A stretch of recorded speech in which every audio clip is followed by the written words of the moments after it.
We've got liftoff. Big ups, Chi-Town. Big ups. A lot of Bears news today. Big ups, Inglewood, Cali. We in the building. Mouthpiece included. Another edition, special Friday edition due to the Thursday night game. But the Silverbacks are black. The Silver Blacks are back. Please stand by as we cue the show. Please like, share, subscribe. Like, share, subscribe. Let's get them in this joint.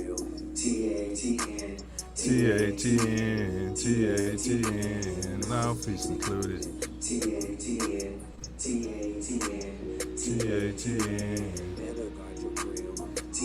Chicago, bear with me. Copyright disclaimer under Section 107 of the Copyright Act 1976. Yes, sir. Allowance is made for fair use for purposes such as criticism, comment, news reporting, scholarship, and research. Fair use is a use permitted by copyright statute that might otherwise be infringing. Fact. Non-profit, educational, or personal use tips the balance in favor of fair use. Absolutely. Let's like, share, subscribe. Click that notification bell. Bing. Put it on Facebook. Who are the guys that are the best in the world and make the rest of the team look like a gaggle of girls? Okay, I'm in my local Ralph's, and this happened. I don't go to church, and I know God understands. I can Man, why do they keep the honey around here? God is a fan of the Excuse me, you know where the honey is? Who are the guys that are the best in the world and make the rest of the team look like Oh, a gaggle of cheese girls? Al. The Bears. Who wants cheese head? I don't go to church, and I know God God understands. understands. I can stay on my couch because God is a fan of the Bears. Who are the guys that are the best in the world and make the rest of the team look like a gaggle of girls? The Bears. Bears.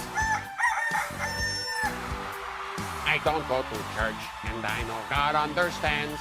I can stay on my couch because God is a fan of the Bears. The hell is Who that are on my the screen? guys that are the best in the world and make the rest of the team look like a... Well, guys, let's go to the swimming pool. Let's go take a shower. Let's go water skiing. Don't forget to bring a towel. There he is. Be sure to bring a towel so you don't get all wet. Don't forget to bring your mouthpiece. Be sure to bring your mouthpiece so you get all wet. In the building. Back in the building.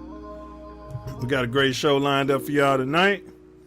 We tapered it down a little bit. For the sake of time. TATN. TATN. So I'll give you a quick show format as we get it launched. We always kick it off with those Chicago Bears, our Bear Down segment. We got a couple weeks of games to cover. Then it'll be dark for a minute. Jump on some Chicago Bulls news. The Bulls. Don't think we got some baseball unless our baseball resident specialist, the co-host Ace, has some Cubs Sox banter. Booger of the week.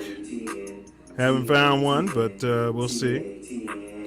But we cover some hot topics. This is all about politics. That's sports and politics.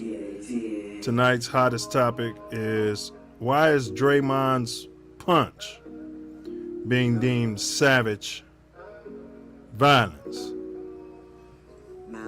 That's the hottest topic tonight. It's all over the internet.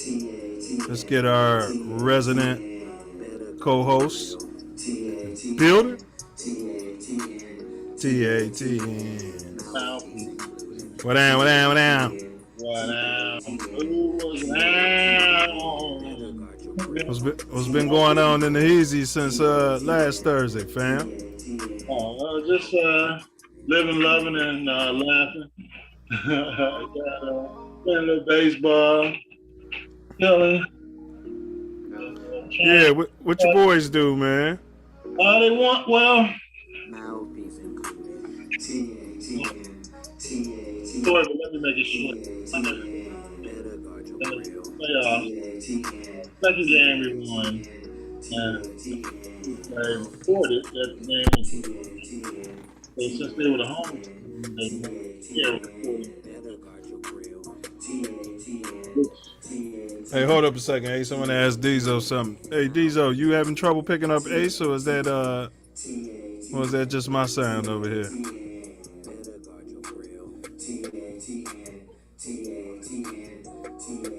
You gotta unmute yourself, bro. Can you hear me now? I think I'm Yeah, I got you, Ace. Asking Diesel to. I think he's having tech. Diesel, see if you can get it now. All right, there you go. Hey, so let me know if you're having trouble. But go ahead, Ace. What your boys do? I didn't hear you, man. And then we go to Diesel. We won our first game at home, and then we went on the road for the second game on Sunday.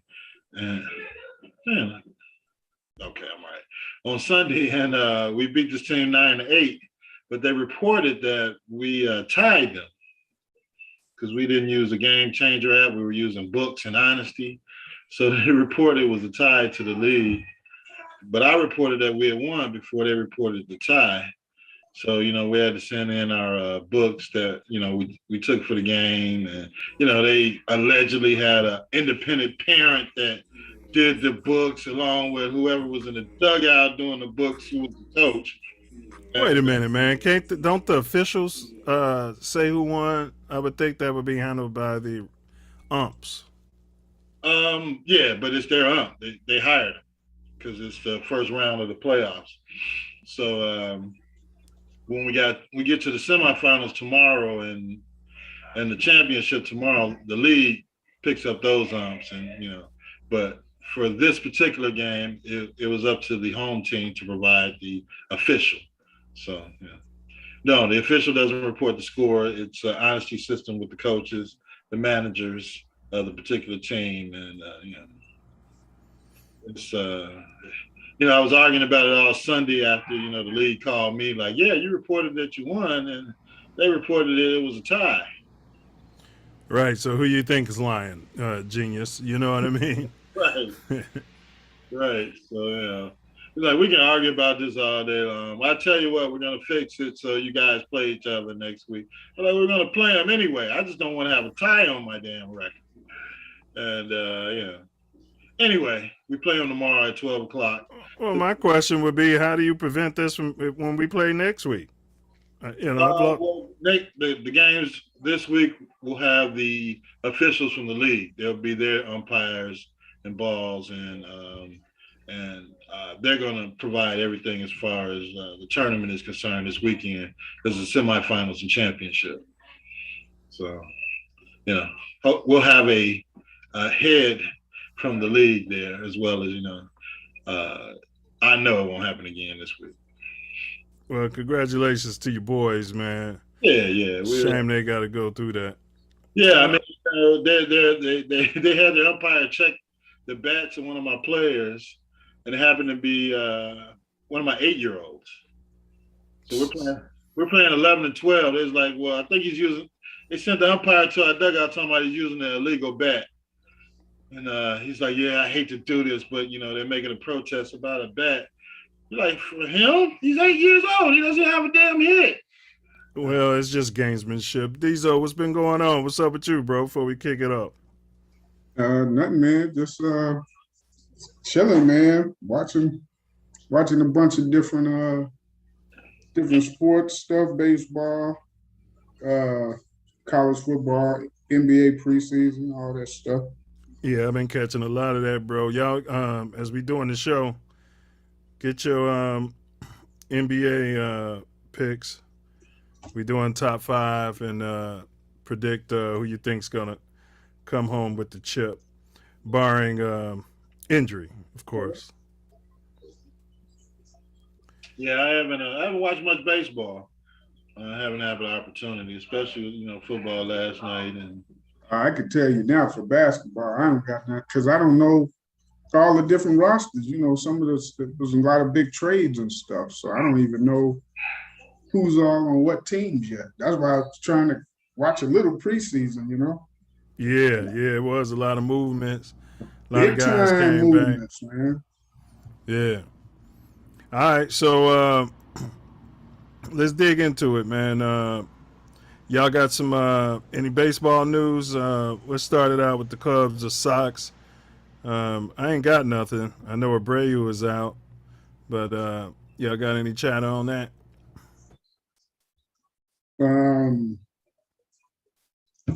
Not really for the Sox, man. I don't like it though, because remember when I said it was like, I think like after the first couple of months of the season, and I was saying they need to look for Abreu's replacement, you know, and but I was only saying that due to his age, and then, you know, it would be time for you to start, if it was a younger player or something from the system, you know, you start bringing them in. But he was like the most consistent person. After that, I said that, like the rest of the season, he kept hitting. Yeah. Kept hitting. The only thing that they wasn't hitting was homers like they usually do. And again, I told y'all that stuff they did with the baseballs, it had a big effect. Yeah, there was a few people who hit some homers this year, but if you look at them overall numbers, down. Whatever they did to them balls, it totally changed. If you watch a lot of the Sox games, there was balls hit on the button that were like going nowhere to the warning track. It was like, man, I thought that ball was gone. You've seen the expression from the hitters all the time, but Abreu, I think they should have allowed him to finish out with the Sox, because to me, he's not a greedy type dude. He would take less to stay with them because he likes the organization. He likes how they treat players, especially that come from like the Dominican and Cuba and all of those things. They're known for taking care and making a good environment for those people. So yeah, I don't like it, bro, because to me, he's like a true Sox.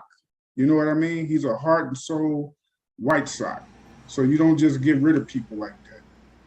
I hear you. Is he a Hall of Famer? I'm going to throw it to you, though, Ace. If you got any baseball news, else we're going to jump straight to the Bears. Check your mute there, fella.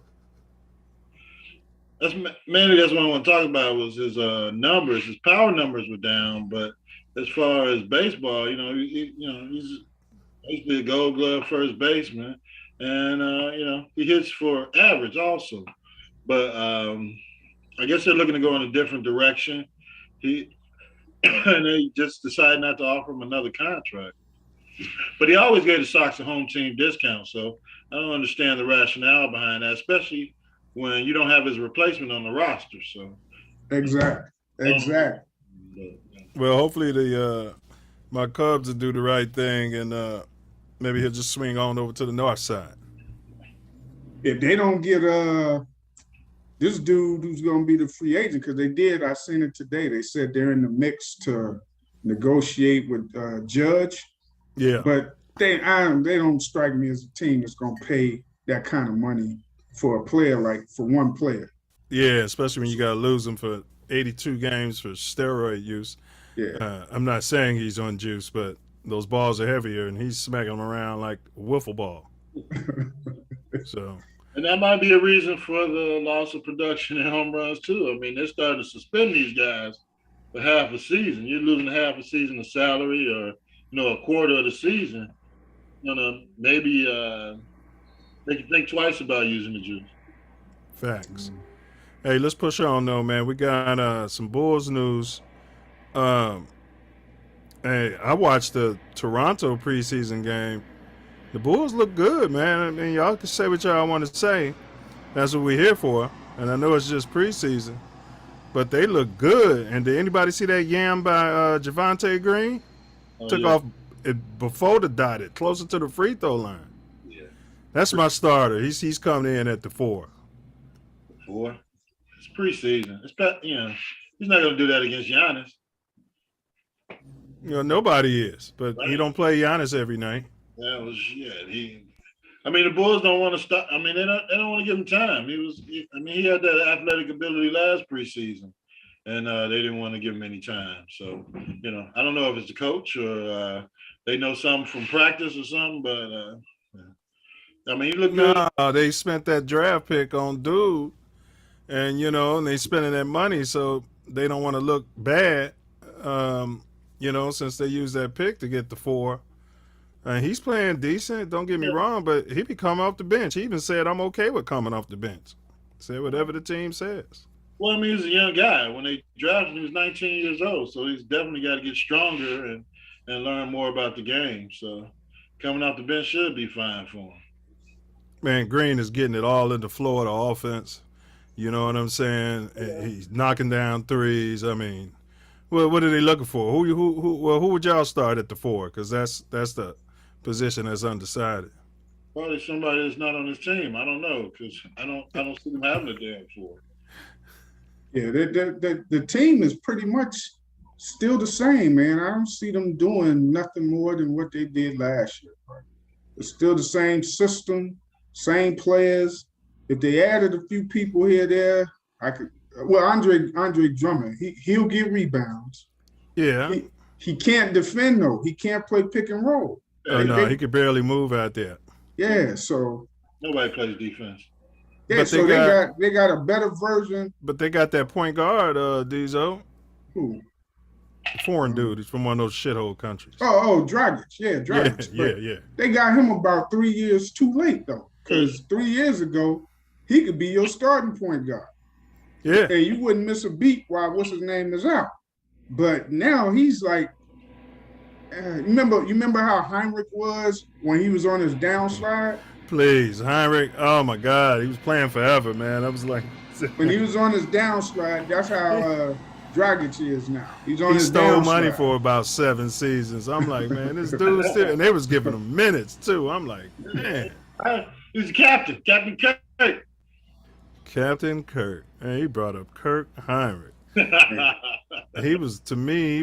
had some good seasons, like you said, earlier in his career when he's a little more athletic. I was a Ben Gordon. Shit, anybody can run around there and throw up layups or whatever crap he was throwing up there. Right, he was Chris Cunty out there. Y'all got any more Bulls? Because I like them, man, and I've dedicated myself. I'm gonna actually catch the game so I can have more to chime in about. I hadn't watched sports in 3 years, so. I mean, they might do a little bit better because they been playing together another. Yeah, them boys look good, man. But they ain't going nowhere, bro. Last year in preseason, they're gonna be. And they came out wreck shot until Ball got hurt.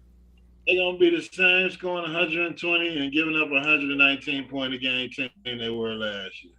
Well, they got dude back who was hurt too. Our defensive guard. What's his name? I think he's from a shithole country too. He's played for the Lakers for years. Caruso. Yeah. Oh, Caruso. Yeah. But he's like, man, it's like he need Ball out there. When them two on the floor together, they give you defense that nobody else on the team be giving you at the same time. So it's like a Batman and Robin with them two. But when you only got but one, it's like hey, your boy dedicated himself to stepping his game up. Well, of course, Levine's gonna say anything, but I'm talking about the tweener. I mean, the guy who shoots closes out all the games with the in between shots. DeRozan. Yeah, DeRozan, man, he's been playing some D this year in the preseason, man. He don't really. I mean, you know what? He can play D, but I mean, we need him to just do what he do. The way he attack and score, because we don't have that kind of luxury, And Levine, as athletic as he is, it's like he don't finish at the basket like you should with that kind of ability that he has. He's got a bum knee. Yeah, he's got a bum everything. Since this knee, it's just like again, they might improve regular season wise a little bit, maybe even win an extra playoff game or two than they did last year. But they're not going nowhere unless they do a trade or something. So you think they're first round out, even if they get Ball back within the first 15 games? they might can win the first round depending on who they play. But Right. the second round, they not, they ain't going no farther than that unless they get another player or something. Because to me, you trade Vukovic, man. Yeah, I trade him too. What was you about to say, Ace? Yeah, I trade him. I mean, Ball is damaged good. I told y'all 2 months ago he's damaged good. He's not coming back till next year, maybe January, early February, if then. I told you it was a bad pickup just because he always get hurt. You knew his history before you gave him all that money. Man, that SOB, that son of a ball, he said all during the rehab last year in the offseason, he was having trouble walking up steps. Well, what you putting off the surgery for? He feeling pain. He said he was feeling pain doing regular stuff. Then why are y'all putting out all these reports like he'll be back and he's getting better? Man. He'll be back for the playoffs. He'll be back for this. He'll be back for this. This dude can't even walk. Hey, whoever that doctor is that's working on Ball and worked on Derrick Rose, man, they must be out to get the Bulls because most players have a knee surgery, clean it up, and they come back sometimes even stronger than they were. No, they be sending them all to the same, pretty much the same type of people. If you remember, the main dude for football, baseball, or basketball was Andrews, who did me, Dr. Andrews. Yeah. So they would send him to him. He didn't necessarily always do it. Right, he do the consultation. It would be his people that did the surgery. Yeah. But these dudes, man, they messing up their knees, and it's like it's like career-ending injuries. Like, what do you mean? He can't play no more. Career-ending. They got to send him Europe or Germany, Africa somewhere and get his knee fixed. Whenever you start hearing them saying he's getting a second opinion, a third opinion, that's because the first one, they didn't like it. And they were probably telling them the truth. So they're looking for the easy way out to try to fit players do it all the time. Did. He didn't go to the regular doctor that everybody else was going to. He went to some shithole doctor, probably trying to save a few bucks. Then the next year, what did he do? Tore up his other knee. Yeah. That was pretty much his end as we knew him, as far as that great form that he had. All right, you guys, the phone line's open. Like, share, subscribe. Thanks for your support. 424-900-6945. That's 424-900-6945. The link is in the chat. Feel free to pull up. It's an open panel as always. And don't forget to bring your mouthpiece if you step up in here. We got a lot of Bears to cover because it's 2 weeks worth. So we'll start with the positive. The Bears took on the Vikings on the road, and we lost 29-22. My comments on it, the running offense sputtered. So a lot of progress out of Justin. He had a 118 passer rating and a few drops. It would have been even higher than that. So you guys got any comments? Because I want to touch on the play calling from that game and the Bears D. So we're talking Vikings right now. The Vikings game, it's just a inexperience and lack of talent on the team. I mean, you got this guy who used to play for the Vikings, had a major penalty that negated the touchdown, and then he fumbled the ball or gave the ball away to his former teammate at the end of the game when the Bears were on a drive to try and tie the game up or win it. So you talking about Butterfinger Jones? No, we're talking about Anwar Croissant. Take your pick. Either one of them returners, the punt returner or the kick returner. Man. They both suffering from fumbleitis. Man. That guy's scared. The punt returner. If you look at those punt returns and those kick returns, he didn't want to touch the ball, whether it was 10 yards in front of him. I think he was scared the second time after what happened the first time. But I don't think he was scared the first time. That dude was all American at that, man. Like, that's what they drafted him for. Man, listen, I ain't going to even lie to you guys. I was going to text you guys during that game on Thursday. This is in the first half, before it got to the second half when he fumbled. And I was going to tell you guys, this dude looks like, because I think they ran a sweep or something with him. And I said, that dude looks like he's going to fumble the ball. And I didn't hit send. I ended up erasing the message and sending something else. And sure enough, he did it in the second half. I was like, I should have sent them the message. They were in the fourth quarter, like Ace said, he's nervous. But Vikings, though, let's just key in on the Vikings. We're going to get into the Commanders next. Y'all got any comments on that game? Yeah, first half sucked primarily because the defense couldn't do anything and got them behind the 8 ball. And it's not the kind of team where you can get behind like that and expect success like that, because teams will get more aggressive on the defensive side to attack them. And we had like the whole first half a bunch of 3 and outs, and we was down like 20. I mean, I think they scored like 21 points in the first half. Second half, I give it to them. They kept playing. Defense kept them close. Justin was making plays. People was catching the ball. They played overall. They played, just way better. They were just competitive. I agree. Well, what do you think about these newfangled coaches, like going for everything and onside kicks? It's like they think they playing a video game, man. Well, I mean, the coach thought he had the momentum and he just wanted to try something. When you got the momentum and your D is playing good, just like when Diesel was saying in the Commander game, they should have punted when they went for it on 4th and 15. Yeah. When there's something to be said, put your D back out there. I understand what you're saying, Ace, but don't blow the momentum by not getting an onside kick, which is, league average. You only got a 3% chance of getting it. Yeah, well, he tried. So he's a new coach, and he's got a bunch of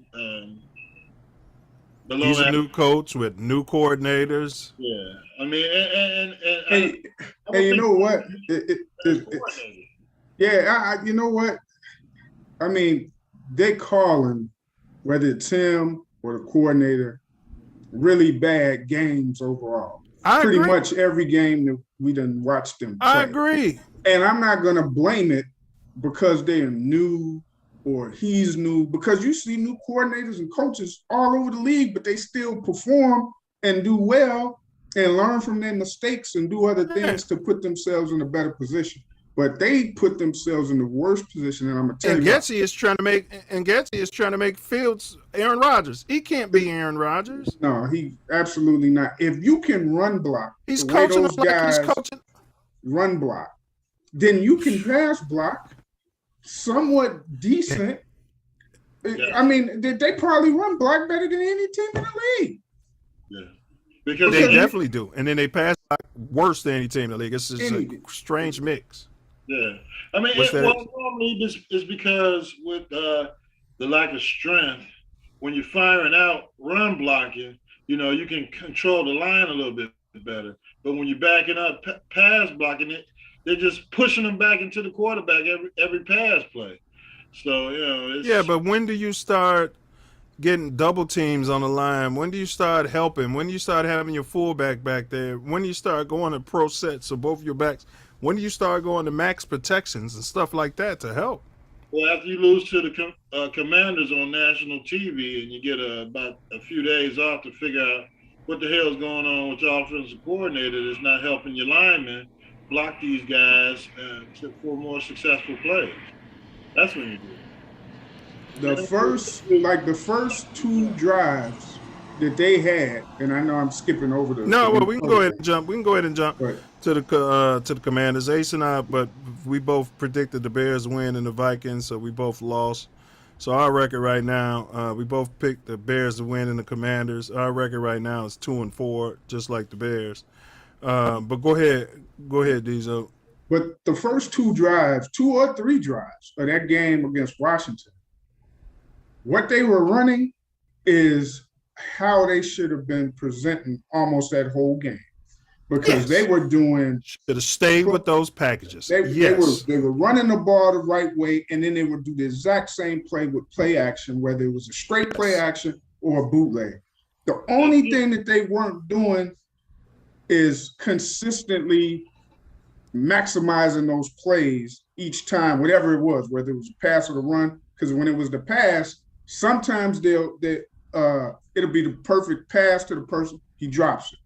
Then when they're wide open, he may miss it. Well, I'm glad you brought that up, because Keyshawn Johnson, I was going to send y'all this text, and I didn't. That play to that tight end, Justin's got to just lay it up there. Listen, I agree. He blew that. Even Justin said it after the game. Yeah. That son of a bitch has got to keep running. He went out there for the ball, turned around, and did all types of bullshit. He almost tripped and failed. Yes. Right. Oh, it's coming. Justin expecting this dude to run. He didn't know where he was on the field. He probably thought he was running out of bounds. But still, Justin's got to know that guy's a bum and just throw it up there so he can make It's a simple little toss. Right. You see Brady and when they're throwing the bums. You even see Josh Allen now. That's one of his biggest differences, his improvement. You're saying touch. Learn when to put some touch. He's learned when to put a little touch on it as opposed to bulleting it. I knew that quarterback in grade school. This guy can't catch it if I zip it in there. You know, this particular guy is going to trip over his feet. So, yeah, I know what you're saying. You make it as simple as possible. I'm going to have some tight ends in And it's just like I mean, they got inside the, and you got the red zone, which is inside the 20. Yeah. And then I call it the death zone, which is inside the 5. They were inside the 5 like 3 times and you couldn't score. Let me tell you something. They ran Khalil 2 of them times. They ran straight dive plays with Herbert straight up the middle. Teeth of their run it up the middle, you at least do Montgomery because he's the bigger back. Correct, and get the fullback on the field.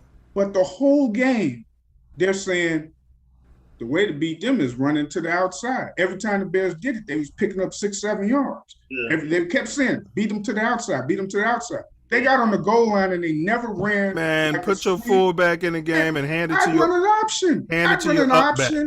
I'd run an option with Fields or some RPO. If he does a fake this way and runs, or you can simply give it to the up back. I mean, Yeah.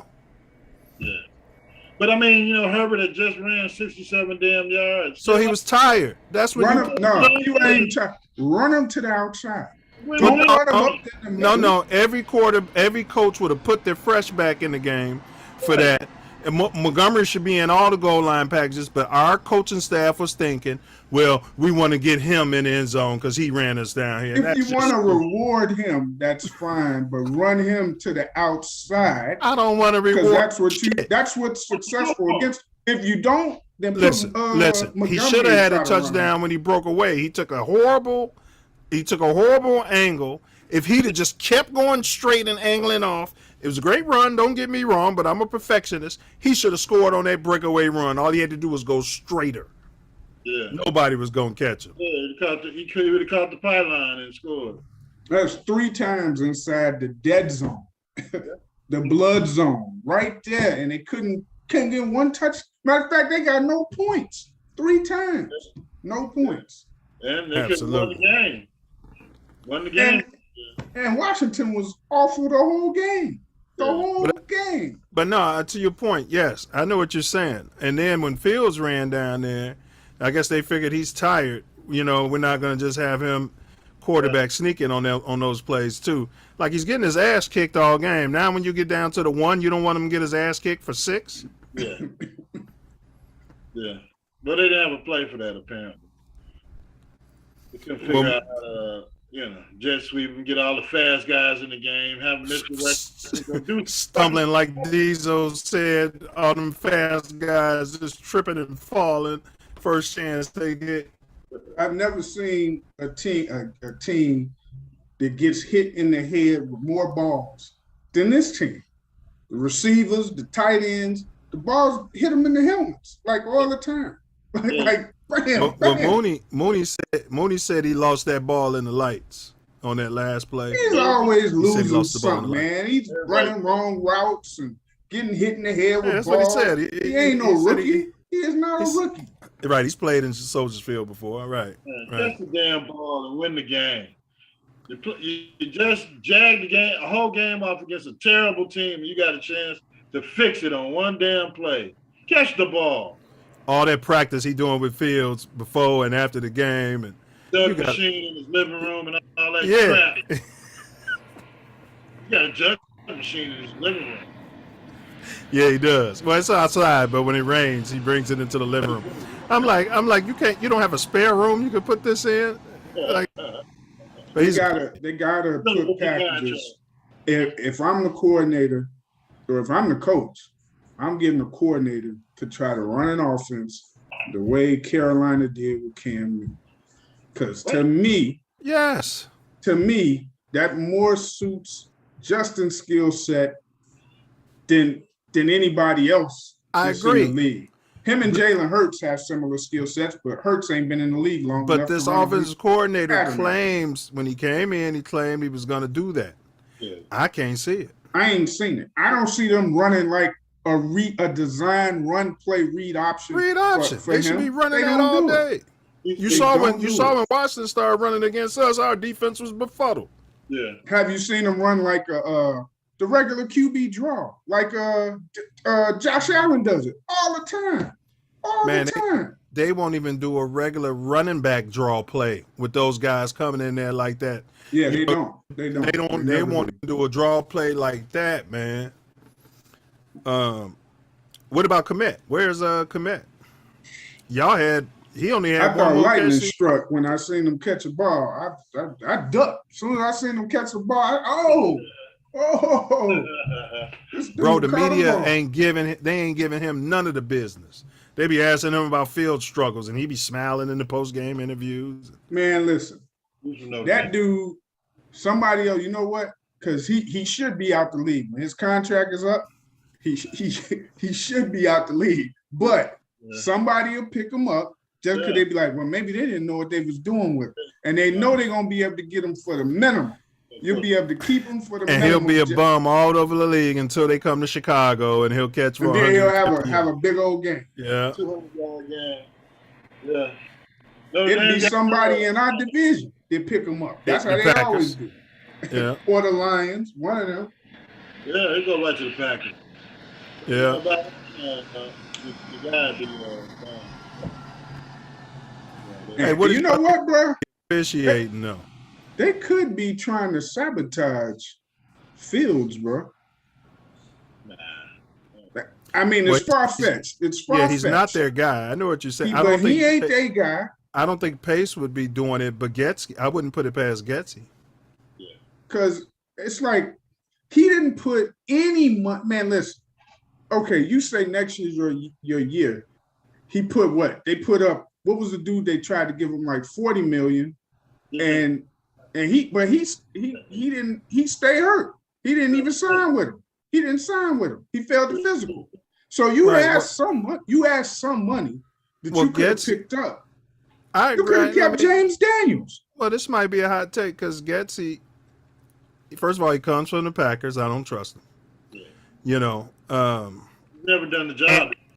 And he has never defended Fields like the way Carolina coach went ham with the media with that BS. They're bringing this BS up every press conference. Fields. And somebody, the players try to do it, but somebody's got to say, nah, man, y'all need to cut this out unless they really feel that way. So it could be something to your point. What would you saying, Ace? The head coach does it to some degree. He did it after the game last night at the press conference. He finally did, yes. And, it's a guy that you want to win with. But, as you do have those meeting days during the week with the offensive coordinator, defending Fields isn't his main task. He's talking about, improving the offense. He doesn't know what he's doing. Right. And I get it, Ace. You're a coach, imagine somebody's going in on one of your players and you're developing this player. At some point, you're going to say something that kind of nips that in the bud, bro. They be spending the whole press conference talking about Justin Fields, bro. Asking other players about his play and he missed this throw and that throw and this and that. Yeah, I mean, he's a young player.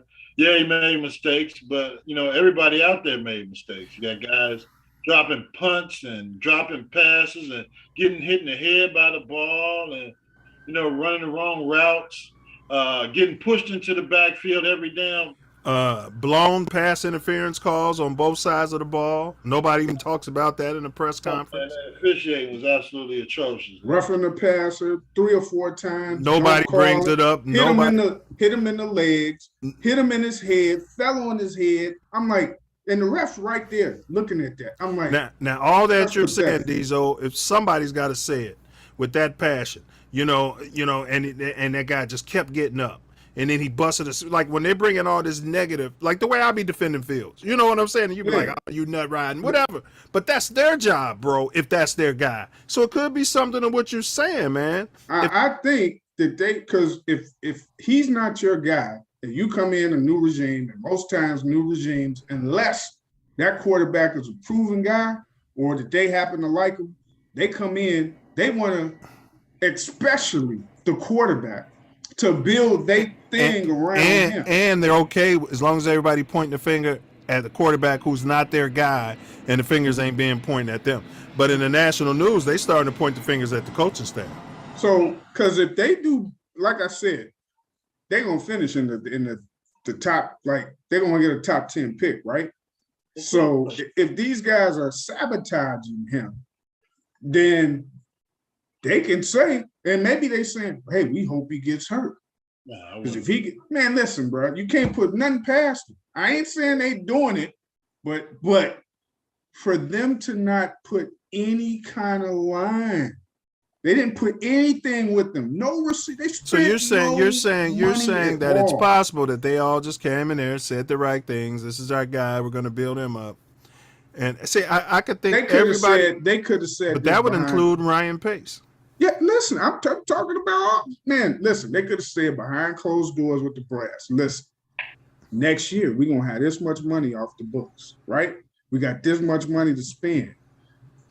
We don't really believe in this dude that you got. Well, why wouldn't you trade him before the season and get something for him? Because he ain't valuable like that. Because they're going to base it off of the little time that he played, and they'd be like, nah, we ain't messing with that. Or they're going to lowball you. They could have, at the beginning of the season, they could have got a third for Fields. Nobody. What'd you say? It would have drawn too much ire. People would have been like, "What? You ain't even try to work with us." Well, the so only they reason do this. They probably wouldn't have got is because people would have felt like they was desperate. Yeah, so they do this. But if you can get a 3 for Foles, you can for damn sure get a 3 for Fields last year. He gonna get. They figure, hey, he gonna get killed, and I'm saying again, this hypothetical. They can say, hey, we get him out of here. We can draft one that we want, that we can put around. We're going to have enough money to build around him, around the draft picks. Hey, all right, well, why else would you not spend any money at all on receivers or your line? None. Hey, listen, it's feasible, but go ahead, Ace. What's your comment on that?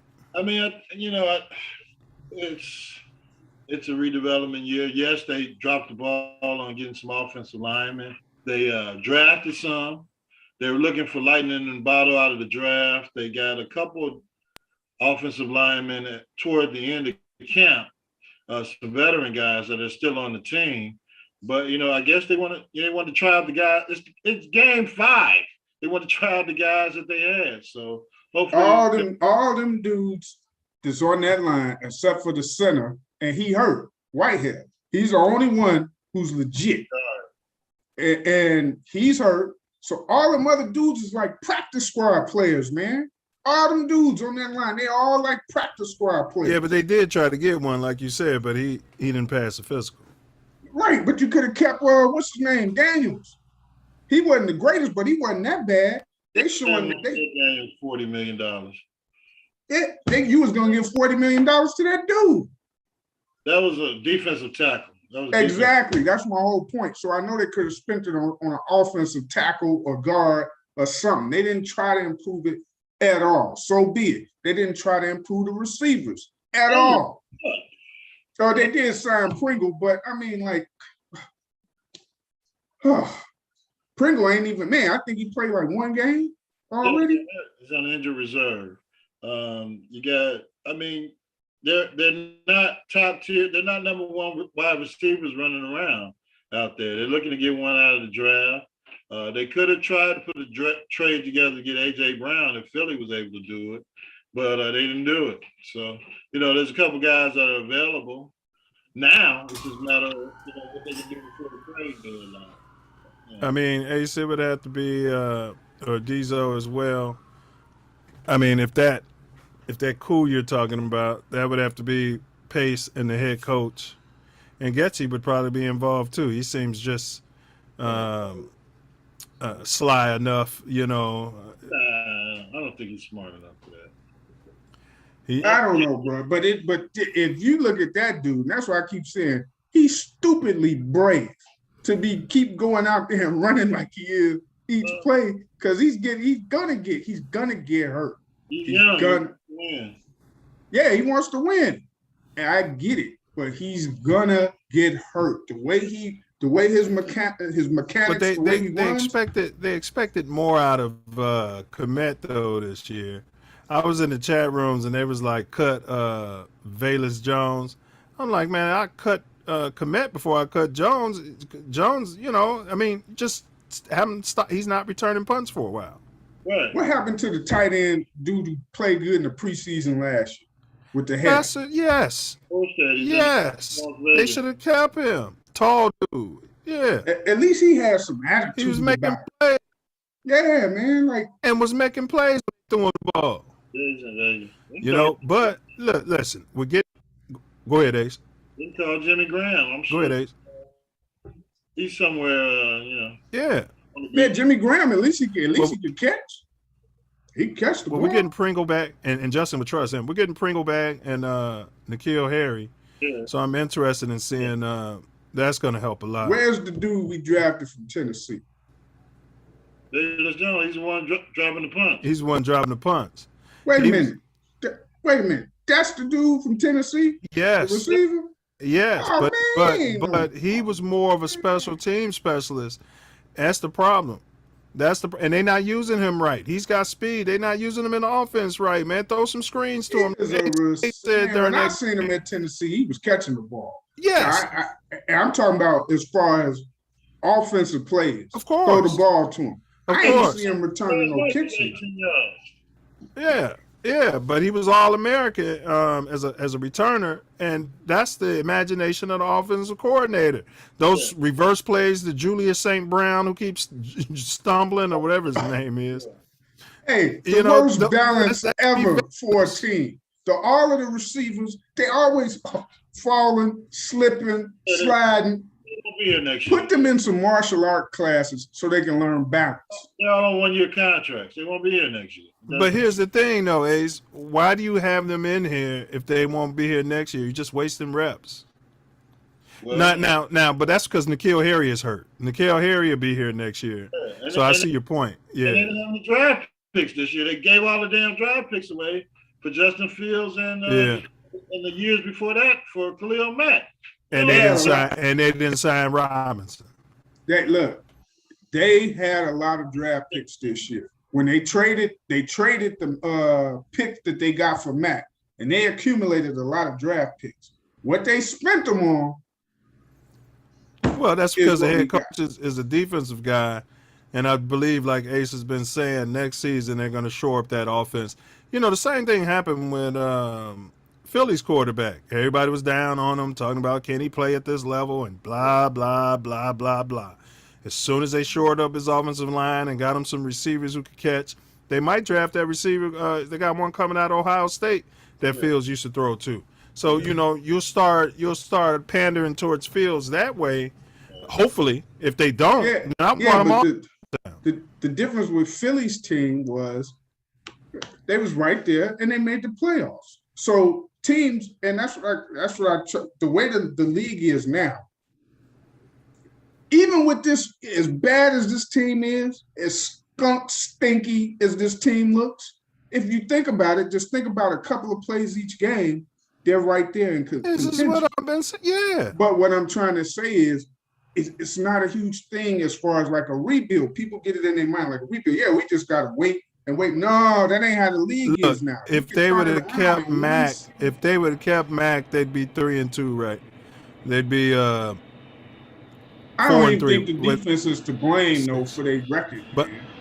I don't think. I'm just saying though. Well, they're not pressuring the quarterback, bro. No, they're not. But they ain't. But if you think about it, I think they're giving up one touchdown in the second half for all these games.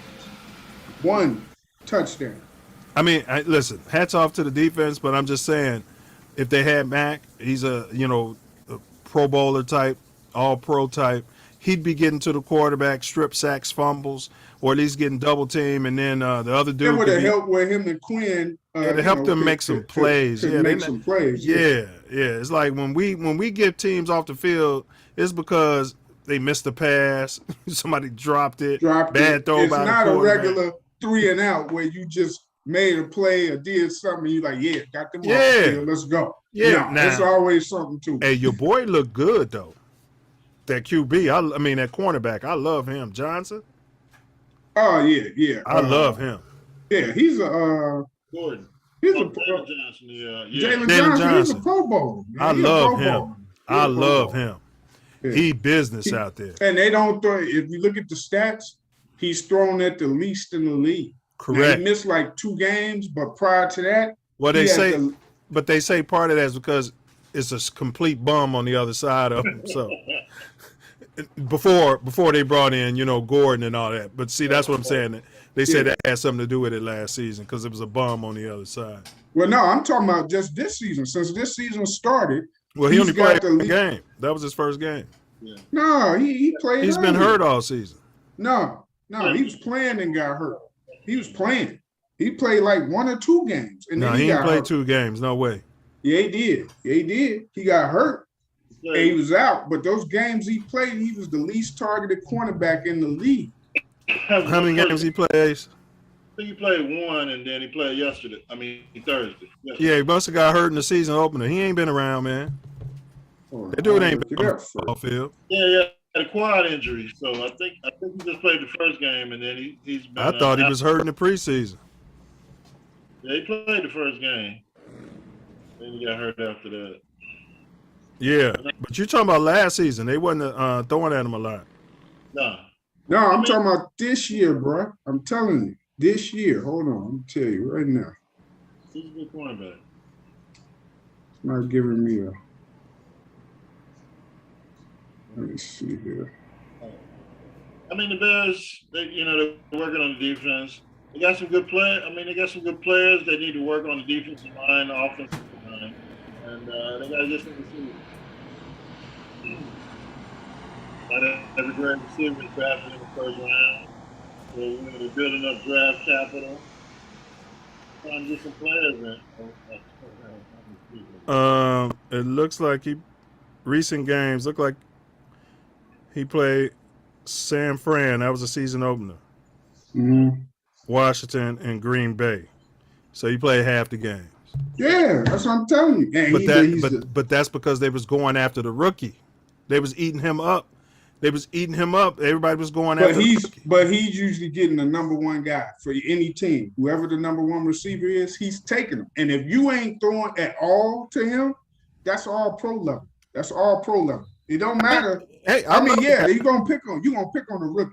But wherever your number 1 is, that number 1 gonna want the ball. You're gonna try to get. Like you said, he's a Pro Bowler. So if I had to choose, regardless if my number 1 is over there, if I'm a quarterback, if I had to choose going after him or some unproven rookie, I'm gonna go after the rookie. And offense coordinator gonna do it too. Yeah, but you're not gonna do it a whole game. You're not gonna do it a whole game because that number 1 receiver is usually a diva. They want their targets. Well, San Fran, that was the rain game. They couldn't do nothing. Green Bay don't have no number 1, at least And then it was the Washington game. Yeah, you got to move. If you're if you fear this guy as far as pass coverage, then you're gonna move your number 1 around, just like every other team for the damn Bears. Correct. Yeah, but a lot of times the corner he'll follow the number 1. If it's a good corner. But that's why they were saying we needed him against Minnesota because they wouldn't have been able to get those plays off today. No, Jefferson wouldn't have caught all them balls in the first half like he did. Right. Yeah, so man, our Bears are 2-4. They rushed for 238 yards, like y'all said. The defense played good. Special teams sucked because that play, and you know, I'm saying Justin played his heart out, man. I mean, he played harder than anybody on the field. He did. I only give, so, if you chop it down to like who's at fault by 100% and you're blaming, going different parts of the team, I'd say maybe 20, you can give him like 20% of the blame. The rest of it would be on the coaching and the offense. The coaching and the offense, I give them like almost all the rest. And the special teams. But see, along those lines, they dropped 2 touchdown passes. They dropped a first down. How would things look if those then you wouldn't be looking at Justin the same way. That 20% would probably go down to 10%. It's kind of weird. That's all I'm saying, man. If he hits that crosser, when he threw the ball to Mooney, and it was an incomplete on third down. Because Mooney, I hear you, the crosser was wide open. If he hits that crosser. But Justin was mad at Mooney because the guy. I hear you. The guy who was covering the crosser went straight back in the zone on the left side of the field. I saw the guy wide open. I saw him. If he throws that to him, he gonna get in the red zone. He would have ran for like. But you got to understand, when you're standing back there, the quarterback, especially with that line, Fields is thinking, I'm going to him or him, or I'm gone because I don't have no time for nothing else. So he never even saw the cross. They broke it down. They said the progression then for that play, instead of where the progression is to come from right to the guy. Fields said Fields said that guy was the last option on that play. So damn the progression. So, now listen to what I'm trying to say.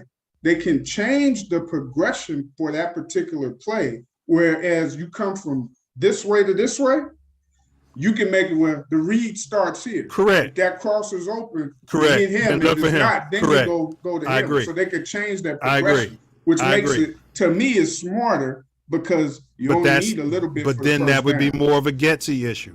But on that play, not alleviating Fields, because I agree, the guy was wide open. You got to see him. But he was mad at Mooney on that play, man. You got to watch Fields. He just don't show his emotions. Mooney was trying to draw a pass interference.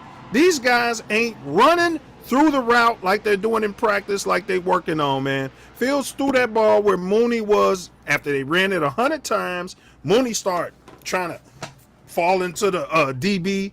Just run your fucking route. Keep running. And the easiest thing to do, and you never see them do this, when the ball's in the air and you know the ball's short, right? A lot of times, like with almost like a back shoulder type of thing, all you have to do is turn for the ball and just stop. The DB's gonna tackle, run you over, you straight down. That's what it looked like Mooney was trying to do. But all Mooney kept running. All you had to do was, he didn't stop. You're right. He was running and stopping, and yes, it was nonsense. Yeah. But he's not a number one. He's a number two. You know what I mean? So, Asa said it, man. Once we spend that money, we'll shore up that offensive line. I'm with you, Ace. We need a tight end at this point. Yeah. I mean, we really need a D lineman, but I wouldn't spend money on it because, like y'all been saying, the defense is all right. But I'll probably get a lineman if he's available off free agency. I'm talking free agents on the offensive line and defensive line, and I'm drafting a wide out. Yeah. Somebody young that can grow with Fields. They definitely need a D tackle which they can plug in the middle of that damn line. Jones has had a decent season at defensive tackle, but they need a run stuffer. Offensive line, they problems all up and down the line. They're just young. They need to be conditioned to be NFL offensive linemen. You can't just run out of college and be a defensive lineman, offensive lineman coming from Southern Utah, which our left tackle is from. So, it's a bad situation now. Well, if you're giving all these offensive linemen these reps, they'll make good backups next year. The ones who are bums. Yeah, or they'll be gone. So, well, they practice squad right now, so the only way for them to go is up. Really. I mean, these teams aren't blowing them out. They're in every damn game. They just gotta Get a little better. If they can run block like that, there's no reason that. Matter of fact, if you watch the first couple of series, Yeah. A blocking was on point for the time he needed to make a decision as far as where the ball would go. It was like after the first 3 series, everything went left. They were momentum. Like, we wasn't taking field goals. We wasn't getting no points coming out of it. The points make a difference. Yeah. It gives you confidence. Yes, he starts out. He gets into a rhythm. Justin is, vibing with him for a time, and then he starts getting cute. He starts, thinking, yes, I can do this Aaron Rodgers shit with him. Yeah, we're gonna take a 5-step drop, right? Yeah. And next thing you know, you're 3-4 series, you're 3 and out. Another thing I noticed, y'all, he was running some shotgun. I was nervous. I'm like, man, why y'all? I'm talking about early in the game, and like you said, that stuff was working on first down. But then when time was running out at the end of the half, at the end of games, we got the fullback on the field, and they're over center. I'm like, I don't understand. If you're gonna run shotgun, run it on 3rd and long. Run it on, and I like when they pick the game up when they go no huddle sometimes. I mean, come on, yeah. And I want to see more snaps under the center. They act like it's illegal. Yes. They're like, if you take a snap from under the center, it's against the law. We're gonna give you a tick. Like, man, get up under that center, man. And some Diesel pointed out, how many slants did y'all see? No, but maybe one. Maybe one. And I'm talking quick slants. Quick slants. That might have been a slant. Yeah, all down there in traffic. Right. Straight in his head. But that's when he called the slant. All down there in traffic. Right. But he ain't calling it when the field is wide open. I always use this example. Brady and Peyton Manning, 2 of the slowest quarterbacks ever. Them fools stayed under center to create the play action. Yeah. Brady to this day, he'll still run a sweep or a thing to the left, to the right, a dive up the middle, but then he gonna hit you with play action and he'll hit that tight end right over the middle. But see, Getsy thinks he's coaching Rodgers. What was you about to say? That's football. That's what you got to do. You got pass. It's bear football, right? Yeah, they won't do it. They won't, man. Like, maybe it's because though they had that bum center out there and our center's been hurt. I don't know if that's got something to do with it. But that's probably easy. Coming under the center with your quarterback right behind you is easier than shotgun. Well, I mean, the center and the left guard were getting pushed right back into the field's lap, even when he was in shotgun. Imagine trying to hike the ball and the motherfuckers. Bro, the linemen be hitting fields. I saw one play when that defensive tackle and Borum's got no business. Hey, the lineman helmet hit Fields in the head. Yeah. He didn't even touch him. Dude did his arm movements. The defensive tackle ran straight in there and hit Fields, man. I'm like, oh, I promise you I could do better than that right now. I promise you. But do you see these moves that these defensive linemen are doing against the Bears? I mean, it's not like the strength of Aaron Donald. No. They're just and they're in the backfield in 1 second. It's like they know what the play is. Yeah. All right, man. Offensive line coach is, but I think he needs to get fired. Yeah, it's hard to fire him when you got a bunch of bums. I mean, like the receivers coach could be fired, but you got a bunch of bums out there. Yeah, but come on, man. If you can just swat a offensive lineman's arm. No, I agree with you. Ultimately, that comes on Getsy, because he's watching this shit in practice all day.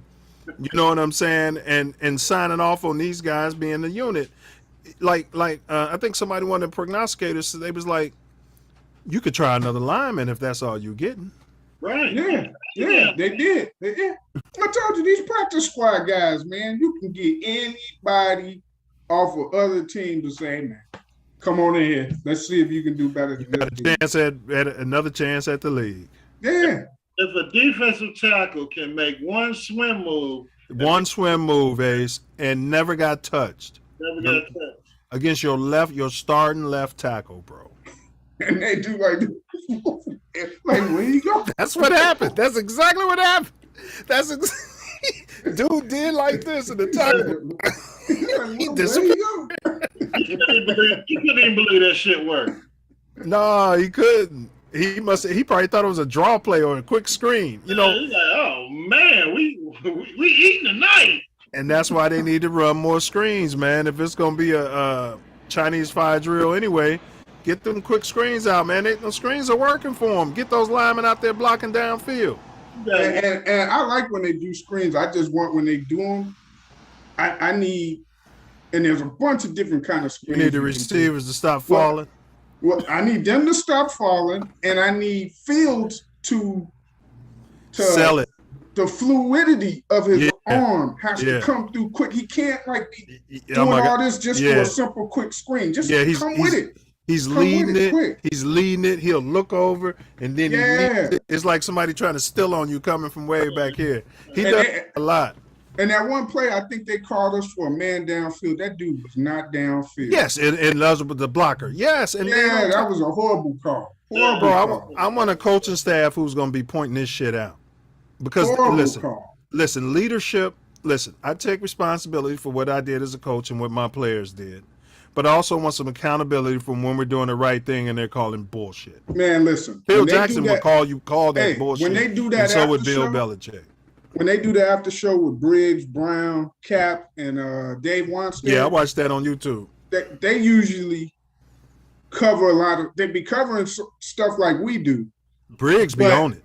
Yeah, but I wish they had one of them say, "Okay, today you're going to give us the bad calls of the game," or if the refs or the good, you're just going to give your overall assessment of the refs. But we can do that right here on Mouthpiece Included. We'll have a bad call segment every week because there was too many bad calls in that game, missed calls that didn't even get called, and there was at least 2 times they could have called roughing.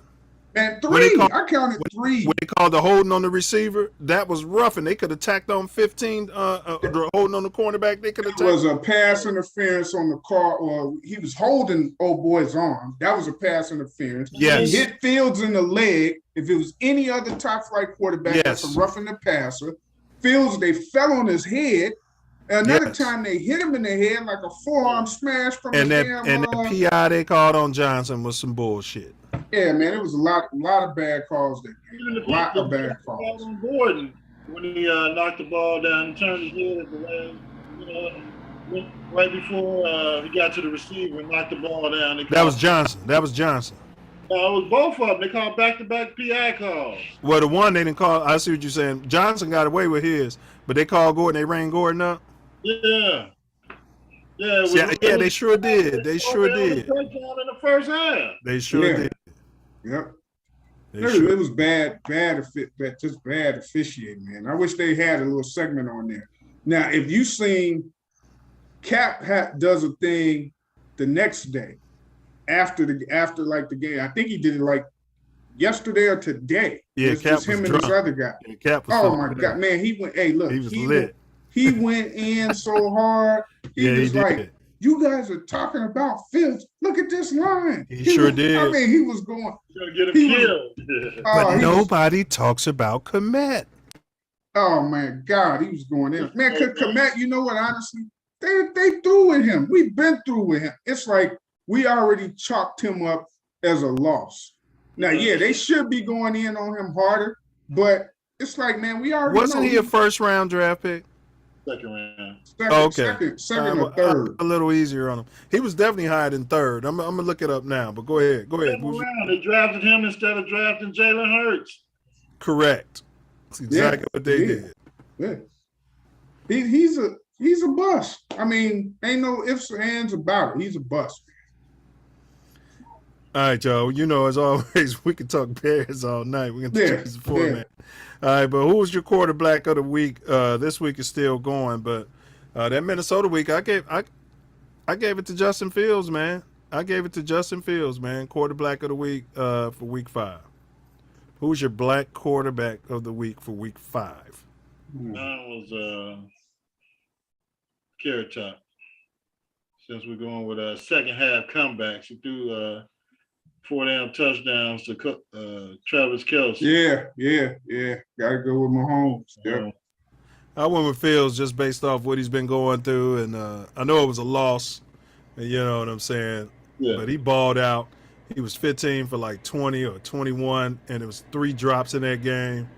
You know, if you extrapolate that forward, that would have been 18 for 21, man. Yeah. Yeah. Yeah. I mean, And he had a long ass run call back. yeah, because the guy from Minnesota. Now, I mean, that was a phantom call. That was some crap too. That's what I'm saying. They always calling that crap. Yeah. He missed one dude in the first half. If you watch the replay, the dude, and it's something he's got to work on. Like I was saying, when the dude hits the point where he's about to make the break, and you see where the defender is, you got to throw it and trust yourself. The ball would have hit the guy right there in the end zone. He was open. And I think Fields overthrew it out of bounds or something, but the guy was wide open. And that's one of the things. But other than that, like I say, he played well, but he's gotta trust when those dudes hit their foot in the ground to make their cut, put the ball in the air. Quit waiting to see him open and trying to bullet it to him. That's the stuff Cutler used to do. And it never works. I agree with that. You know, he's the most sacked. He takes the longest to get rid of the ball. They put all those stats up. But you got to give that kid a break for all 16 games he's played in his life. He's been running for his life. He's been running for his life. Kind of what Ace was saying about your boy, what's the black quarterback, first black quarterback the Bears ever had? Vince Evans? Yeah, Vince Evans was under the same duress, man. I heard Jared Payton on the radio today, and they were asking him, what do you think about the Bears? And he was like, well, I think about talking with my dad about when he first got to Chicago and how much pressure it is to win. And he's like, you know, he told me he went out on his first game and he didn't get any yards. And, you know, people were coming at, you know, like, man, we drafted this guy in the first round. And, you know, he's a bust. But he was just talking about how the pressure of being a first round pick in Chicago. Yeah, our fans and our media. You're talking about Walter Bro, Payton. I'm out here in L.A. L.A.'s got a different fan base. Don't get me wrong, but yeah, they're too bougie in L.A. for the most part. I mean, really but I'm that saying like our fans. To Ace's point, they go too hard, too fast. I don't know. You know what, man? If you look at it, and the media too. The media is just looking for hot takes and sound bites. They only digging into the negative. That's all they do, man. That's all they do. Even when you watch it on YouTube, they be like, Chicago media is a trip. We worse than New York. But it's hard because if you don't perform, right? It's one thing to be okay. So let's take this for example. Let's say like the Bulls. You see how they made the playoffs last year, right? Yeah. They ain't going nowhere. If your team stayed like that for the next 10 years, you're not gonna get too much flack from the public here. The fans, I'm talking about, you know, media maybe, but the fans itself, hey, them guys, they legit. We just can't get over the hump, whatever. Even when Lovie Smith was here. They was on Lovey's ass. They got fired, on him. Fired after a 10-6 season. Yeah, they fired him prematurely. But the fans and was getting paid minimum wage. The only thing that the fans didn't like about Lovie Ball was when he let Ron Rivera go. It took away the aggressive element that defense had. It just became soft. Like they didn't want to pay Ron Rivera. Soft. It was Lovie. Lovie had ego tripping. No. You can't have a defensive coordinator getting paid more than the head coach. Ron Rivera was getting offered money, and so he told the organization, this is the money I'm getting offered, and I'll stay if you pay me this amount of money. Lovie was the most underpaid coach in the NFL every year he coached. He probably still is. That may have been. He fired Ron Rivera. Lovie didn't. I'm trying to tell you, it was a difference. What did they call it? Philosophy. Philosophy. As far as the defense, Ron just wouldn't leave it as a base cover 2 every game. Right, He right, would, right. he would, if you notice, they would blitz occasionally. They would mix it up a little bit. Right, right. He don't like that. He wants to just play the cover two. Play the Right. cover two. Sooner or Love you later too. they'll make. Sooner or Love you later too, they'll yeah. make a mistake. Sooner or Yeah. later they're gonna make a mistake. And Sooner or guys are later just chipping us, and they Peanut is chipping us gonna down punch the it out field. their Right, hand. Sooner right. or later. But no, he's like, man, we gotta force the mistakes, man. You can't be doing that all of the time. You can't be down on Lovey. He's down on Lovey because Lovey's colored, Ace. No, I'm down on Lovey because if he kept Ron Rivera, we probably could have made it to another Super Bowl. Well, and that's an organization, you know, because Ron Rivera should have been the follow-up to Lovey. They should have kept Ron Rivera if they knew they was going to fire Lovey anyway. You know, it would have took somebody up top to come down, and then Lovey would have had to make a decision because they would have said, "Listen, we keeping him. We want this guy." Remember how they did? Hold it, and your assistant's going to be paid twice as much as you. Well, now the salary thing, that's a different issue. But remember, the players went. What'd you say, Ace? That was his first contract. When Lovey got to the second contract, he was making $5 million. Yeah, he was making some money, and you know the players kept Buddy Ryan, so Dicker had no choice when he came to the Bears. The players went and talked to the owner, Harris, said, "We want this dude. We know you getting rid of everybody, but keep him. We think we're close." And he had never seen that from some players before. But that's organization. That's organization. That's what I'm saying. It would have took something like that to keep Ron Rivera. And Lovey would have wanted to leave. He probably would have been like, "Well, if you're gonna keep him, I gotta go." All right, so y'all picked y'all quarterbacks. Y'all are in agreement. I had my boy just in time. Tonight's topic is why is Draymond punch being deemed savage violence? But let's get you guys' top 5 NFL teams. This is after week 5. I know we started week 6, but those teams aren't even in the top 5. So who's your current top 5 NFL teams? We'll start with number 5. Give me a second here. I got to find my list. So my number 5 is the Minnesota. Let me make sure this is week 5. Yeah, it is. I got the Vikes at 4-1. That's my 5th ranked team. I got the 49ers. The Niners who beat the Bears. I mean, who the Bears beat. Go ahead, Ace. Who you got as your 5? My 5 is Dallas Cowboys. All right, my number 4 is those how about them Cowboys at 4-1 with that defense. My 4 got the Ravens of Baltimore. Oh, you went with the color quarterback? They're 3-2. That doesn't matter. They should be 5-0. San Fran's 3-2 too. So yeah, they got rid of their bum quarterback. I mean, got rid of himself. All right, Diesel, who's your 4? 4 would be Philly. You got Philly all the way down at 4, the 5-0 Eagles? Yep. Why? Because the quarterback's colored? Yeah. All right, well, it's your pick. Yeah. All right, it's your pick. It's your pick. Because it's too caramel. Too caramel for me. He's got too much melanin. All right, and number 3, I'm going with Josh Allen and the 4-1 Buffalo Bills. That's my tree.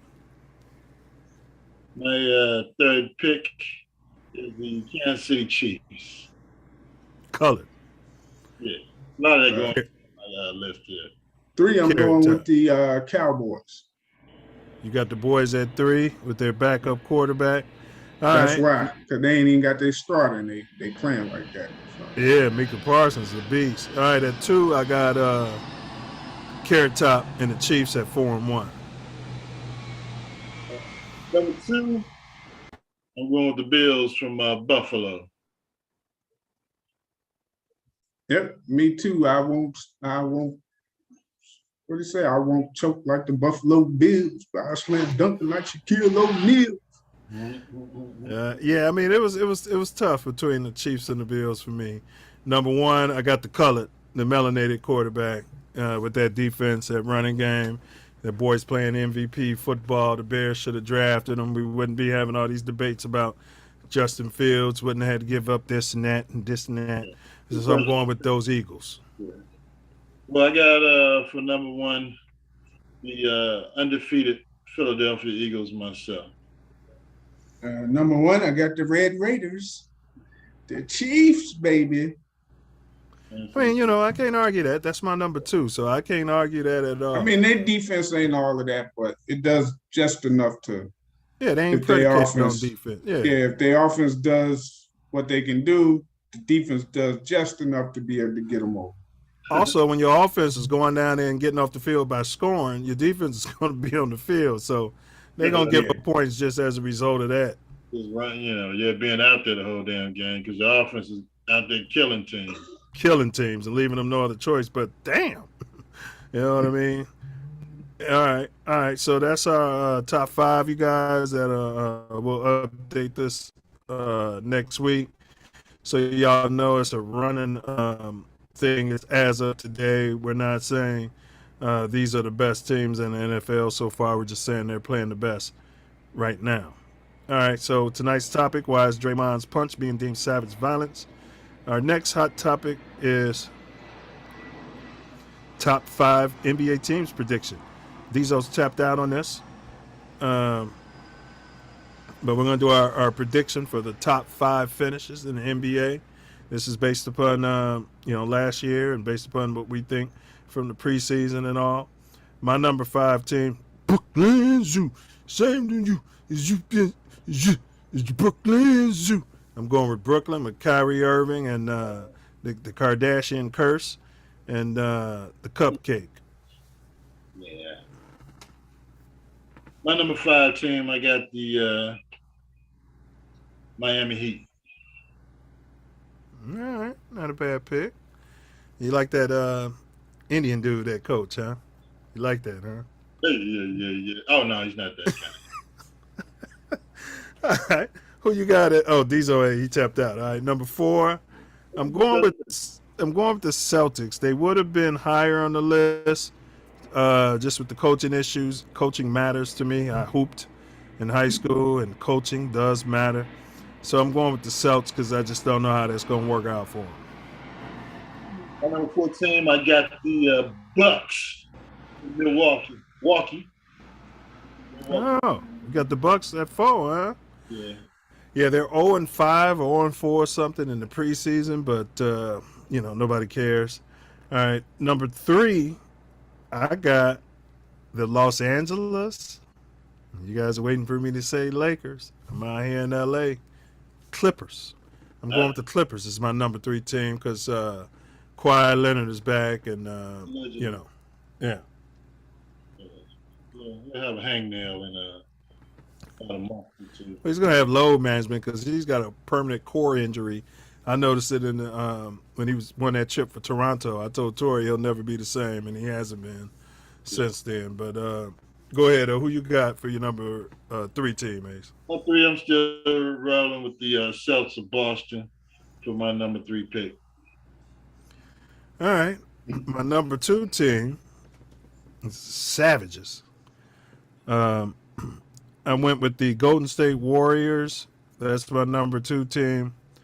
They would have been number 1, but I just don't know what's going to end up with Draymond. I'm not sure if he's going to finish the season in a Warrior uniform, and he's important to that team.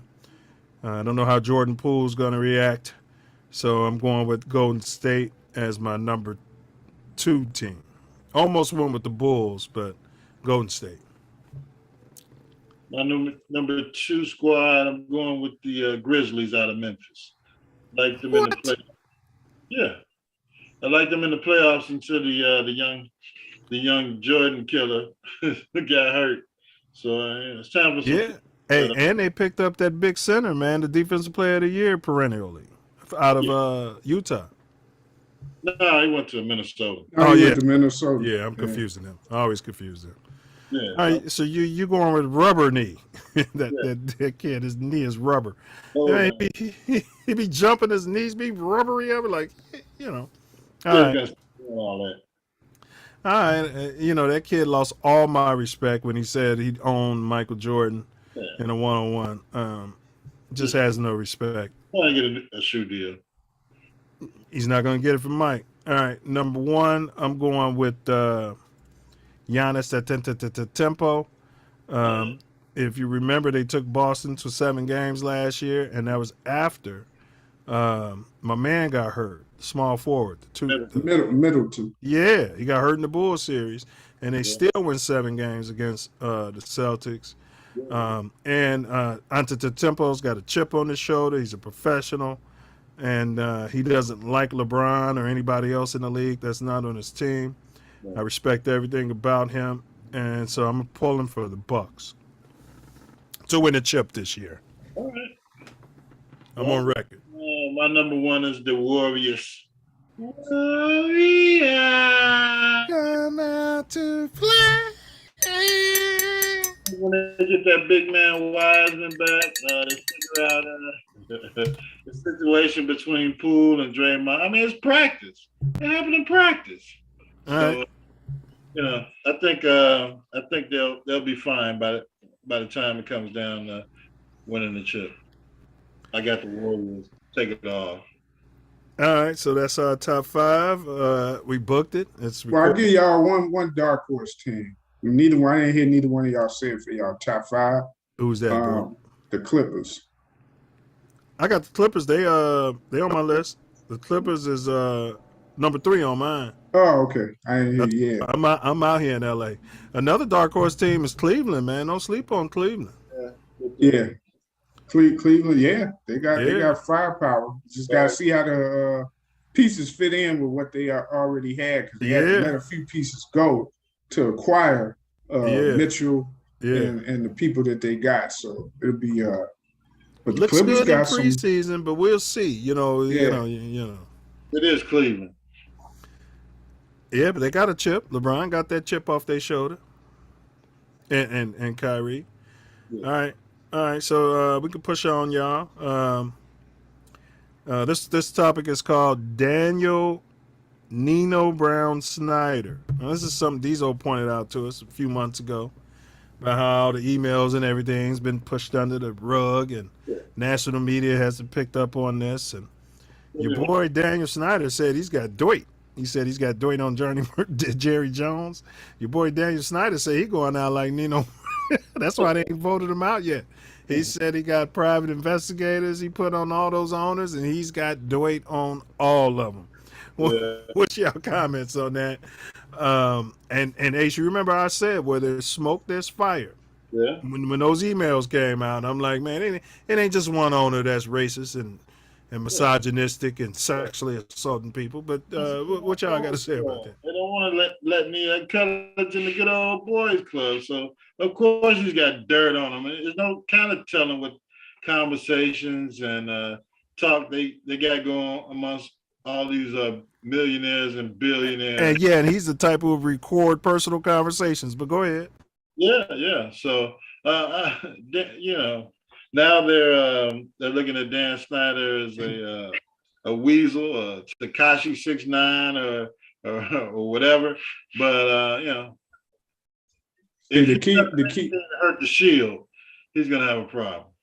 He's got a problem because he's already hurting the shield, because the sources it was several different sources from within the NFL that said he made them statements. Mm-hmm. So he has to be very careful with what he's doing, because he might come up missing. But something to that effect. Because car accident. Not only that, but the investigation is still going on. And if you remember, he wouldn't testify in front of Congress when they called him. Oh, you don't want to perjure yourself. That's a crime. Yeah, but you go and you say you plead the fifth. He made an excuse that he couldn't come. And Roger Goodell had to go and try to, speak for this guy. Jerry Jones has been backing this guy from the beginning. But go ahead. Jerry Jones. Now, there ain't nobody saying that he doesn't have dirt on other owners and stuff. They're all dirty. But Facts. When they want you out, you going out. There ain't nothing you can do about it. When they want you out, you getting out. Because you would think the stuff he's done, if you base it on how the NBA is now, the players got so much power that he got to go. Get him out of here. He got to sell the team. Him, The NFL is a little bit different. They try to maintain it more like a country club. Where there ain't no minorities at this country club. Well, they need a 75% vote to vote them out, and it's mighty funny they're not moving to get them out of there. We've been questioning this the whole time. That's coming. You ain't not worried. That's They coming. want to set that precedent in the NFL because they're printing money in that league. They try to tell him he couldn't own it. That his wife would have to do the control. Come on, man. If my wife owned my team, come on, man. Listen, that's nonsense. Look, that stuff ain't over with. That investigation. That's what I'm saying. He's still in control. You're going to tell me, okay, Yeah. you can't run your company, but your wife can? Come on. She's the other half. I mean, come on. Yeah, he's. I'm telling you, I don't think he's gonna last because Did y'all see him at the game? They showed him sitting up in the between thing, the two black guys and between the two coons. They was props. I think it was Dexter Manley. Probably gave cocaine. Why you hang out with the coons when you get in trouble? Yeah. These are my best friends. You saw that? All of a sudden, he's sandwiched between. I seen him sitting there with him. I don't know who they was. I couldn't see him. Dexter Manley passed away, didn't he? Yeah, I believe he's been gone for a few years. Yeah. My bad. Rest in peace. But I thought it was Dexter sitting there, like he didn't dug Dexter up. They said their names, but I wasn't paying attention. I was like, how convenient with all this trouble he in. He's showing up in Chicago, sitting at the Bears game with two black guys. With two moolies with him. So what's your comments on it, Ace? I mean, I think it's a precedent that the NFL owners don't want to set. You can vote them out with a 75% vote, but they're the richest, staunchest, good old boys club in the history of America. So just like all of those guys sit on those boards of those golf clubs and those country clubs that don't have any black members, and I know the dirt that Snyder has on them has a bunch of racism and misogyny in it, and so if he has dirt, are you voting him out? Well, voting them out would also bring the dirt out. That's what I'm saying. So no, they're not going to vote him out. Wow. So if they don't vote him out, that means he's got something on him. Oh, absolutely. I mean, come on, man. Robert Kraft was just at he was at the handy dandy club with your boy, with the quarterback, So and that got swept under the rug. Hey, Daniel Snyder, he gonna link up with what's his name, Chucky Gruden, and they gonna let it all out, bro. Well, now to Robert Kraft's defense, just going to a massage parlor to get you a little rub down. Yeah. That ain't doing what this dude done all these different sexual harassments. They haven't even mentioned. Remember, I told y'all they were basically funneling. I'm gonna say allegedly, but they were funneling money, stealing money from the season ticket holders or something. Yeah, putting it in a separate fund, and it's like several millions in this thing that they was putting this money to. So he learned that from somewhere. It wasn't just him. Probably put it right. No, they wasn't all doing it. They was caught doing it. Not to mention all of the different sexual harassments and that's every team in the NFL. I mean, it's only changed in the last 10 years with the Me Too movement and the popularity of. If it was every team in the NFL, you'd have a whole lot more people out here filing suits, getting paid on. It ain't every team in the NFL. Well, that's not true. Well, with every team in the NFL, the upper office guys were having sex with the cheerleaders that work there. Now listen. Now whether they have messing around with people, that's a different story. Because a lot of times that's consensual. Okay. But look what consensual got the Celtics coach. Yeah. It's all about the Me Too movement. But when the person says no more, you got to know when to say when. So allegedly. Right, allegedly. So She allegedly said no more because her husband found out. right. So same thing with this. If that stuff to be happening, if it was some money to be got, trust me, they would be getting the money to be So got. I'm gonna ask you, Diesel, if you're an owner and he's got dirt on you, are you voting him out? Get him out of there. He ain't holding that kind of leverage on me. No, get him out of there. Yeah. Let's go. Okay, you got stuff on me. I got more stuff on you too. We're gonna add it to the fire that you already got. I'm gonna put the lighter fluid Got on there. to protect the shield. Exactly. So to Exactly. He's damaging their shield as we speak because they done tried to keep if he it was as low damaging key. their shield that much, he'd be out of there. His Because- wife no, wouldn't be running the team. It's a process, bruh. It's not as simple. So as why it haven't they is. voted? Why haven't they? He said he got something on Roger Goodell too, Ace. Yeah. Mark said he got something. He got dirt on Roger Goodell. I know Yeah. he's racist, in my opinion. You too. Yeah, but it's a process with the NFL. It's not as easy as you can do it like the NBA do.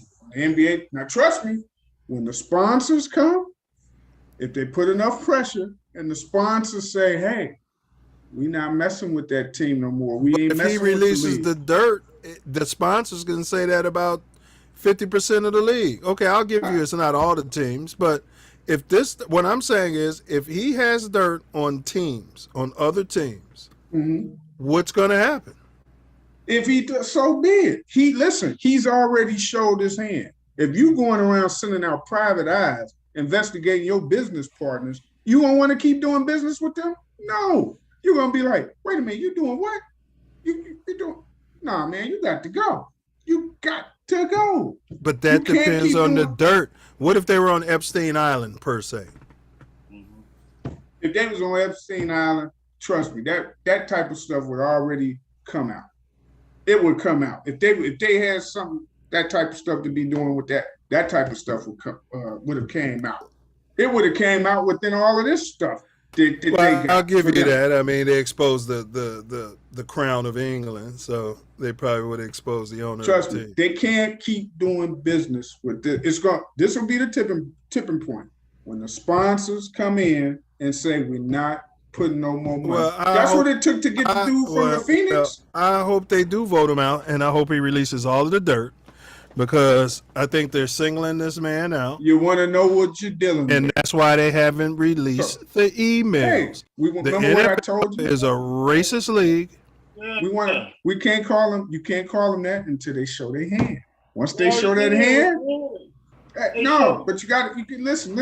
We know how the world works. It works on evidence, right? So we know what they really. We know what the majority of them probably think. But once the hand gets shown, you can act on it. Because again, it's just, I think he's thinking this. But you ain't got no hardcore evidence yet. It's just all. Yeah, I know. They think he's bluffing, but why haven't they released the email? Right. I think what was the case? What was the case for the emails that they actually got the access? He wasn't just emailing Chucky Gruden. He was emailing his business partner. No. I'm saying it was something that caused them to look at those emails. It was a particular case where they were able to investigate. That's how they seen the emails in the first place. It was something else going on. I forget what the case. For NFL anymore. He was working for ESPN. No. But I'm saying that came. That's what I'm saying. That they looked at all of them emails and they found Gruden's emails as part of those emails that they were looking at for the Washington football team. Yeah, it's over 4,000 emails. But I forget what the initial investigation was that even led them to find those emails. What made them dig out the email in the first place. Yeah, and that's what I was saying. It's investigation is still going on. Sexual harassment case. Yeah. Against the Washington. It was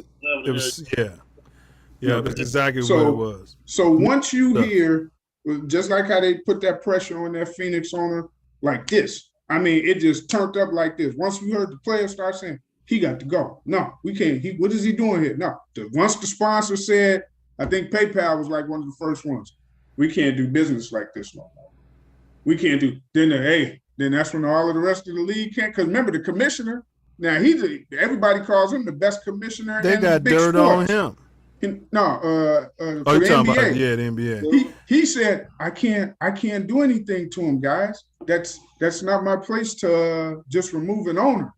Once I them bet sponsors you. came I bet you. If those emails was saying that the Jews, and I'm not saying this, YouTube, if those emails was anti-Semitic and saying that, no, I'm not saying that. I'm not saying that, YouTube. I'm saying if those emails were saying that those Jews in Israel are not the original Jews and things of that nature, or any anti-Semitic quote unquote references, bro, he would have done something. That commissioner would have done something. Well, he said he couldn't. The thing that made them buckle was when the sponsor said, we can't do business no more. Okay. All of a sudden, all of them got together, said he got to go. And he's selling the team. No, but when Magic Johnson's when the Clippers coaches recordings came out, they brought it to a vote. Right. But there wasn't gonna be a vote or anything until that sponsor said we can't do business no more with them. Once that happened, it was going to be a snowball effect of most sponsors, and that's when you hurting that brand. You're hurting the pocket of all the other owners. Yeah. $2 billion in run. Yeah, right. That's how you get them to move when they don't want to move. Yeah. All right. Pay an extra $1 billion. So put it to you this way: if something to send them emails and stuff where they're like talking about Michelin lips, the alphabet, I call it. If they're talking about them crazy Michelin lips, or serious racist comments and things of that nature, then you'll see sponsors come in and say, "Wait a minute." But they ain't releasing them. All right, Ace, I'm gonna give you the last word on this, and we're gonna move to the next one. Yeah, Michelin had their sponsor NFL. What did they say about it? They didn't care. It was a damn movie. Come on, man. Nothing's gonna happen to this guy. They're gonna figure out a way to negotiate a truce, and this is gonna go by the wayside. It ain't going away, bro. That ain't going away. If they negotiate a sweet deal for him as owner and maybe put him as a minority owner of that team, something that you're never gonna hear about, then that's the only way he won't be the majority owner of the Commanders anymore. All right, we're gonna push on, and we were supposed to been getting the calls, man. With all this going on, the league was supposed to say you ain't finna win another game, but yet they always cheating the Bears because they've always hated Papa Bear Hallis. They always have. They always will. I think that I told you it's got something to do with Virginia. They want him to sell the team, but they won't do anything else.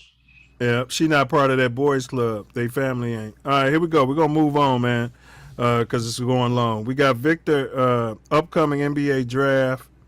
Victor Wembanyama out of France is getting a lot of talk. He's 7'3", barefoot.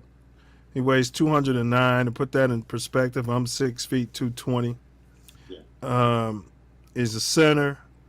He enters the initial rankings, considered the top pick next year. He's considered to be the top prospect since LeBron James.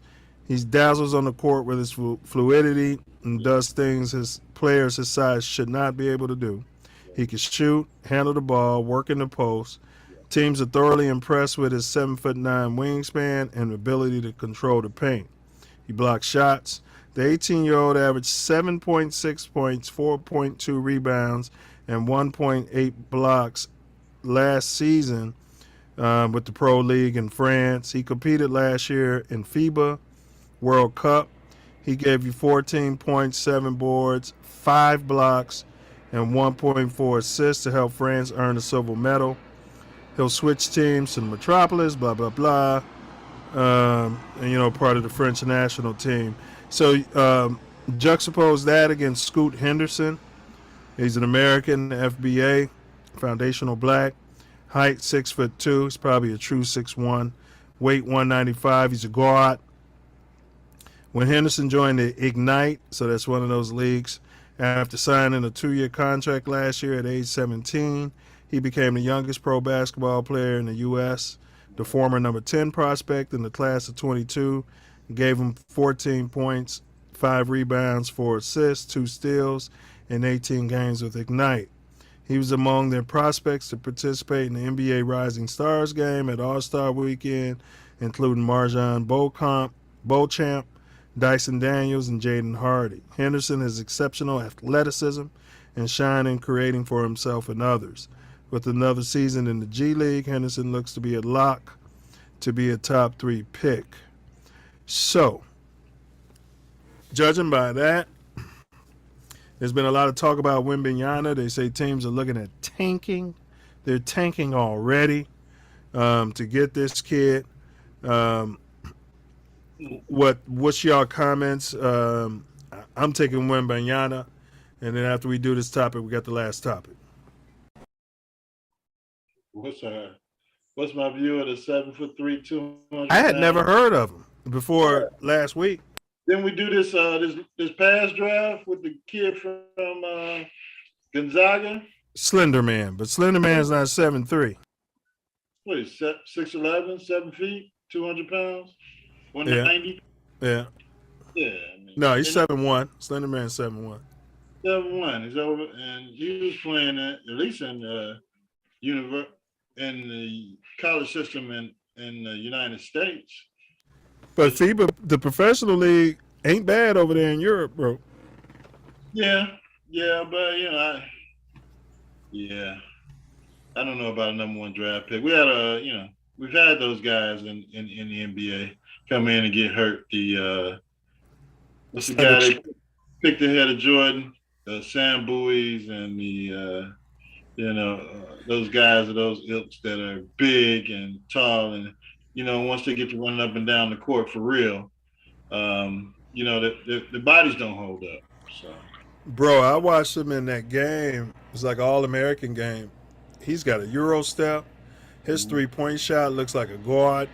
But I said to myself, if I'm 7'3", 7'4", ain't no way in hell I'm ever shooting a 3. No, his skill. I watched him playing against NBA. Yeah, he's like Benji Wilson. He's like Benji Wilson. That dude is. He's like Ben. He's a 7'3". He's not his. You know how you would say like, oh, that dude's soft. He's shooting outside. Yeah. No, that's his natural game. He got post game. Yeah. It's all fluid. It's like the agility, everything. It's not like a normal goofy. Bro, he reminded me of Benji Wilson at 7'3", 7'4". Rest being so. He is fluid, and he's got a little tenacity to him. He ain't like no 7 foot something bowl who can't hardly run. No. And he's more. I want to say he's got more of a base than the guy that got hurt, the Czech guy. He does. He don't look as slender man. No, he looks like a real hoop. Yeah, man, that dude, whoever get that first pick, you got to take it. He's going to be trouble in the league from day one. Allegedly. Now, I know what you're saying. You had like Ralph Sampson, who was 7'3", but he ain't stiff like Ralph Sampson was. No, he's fluid. He moves fluid. It's all coordinated.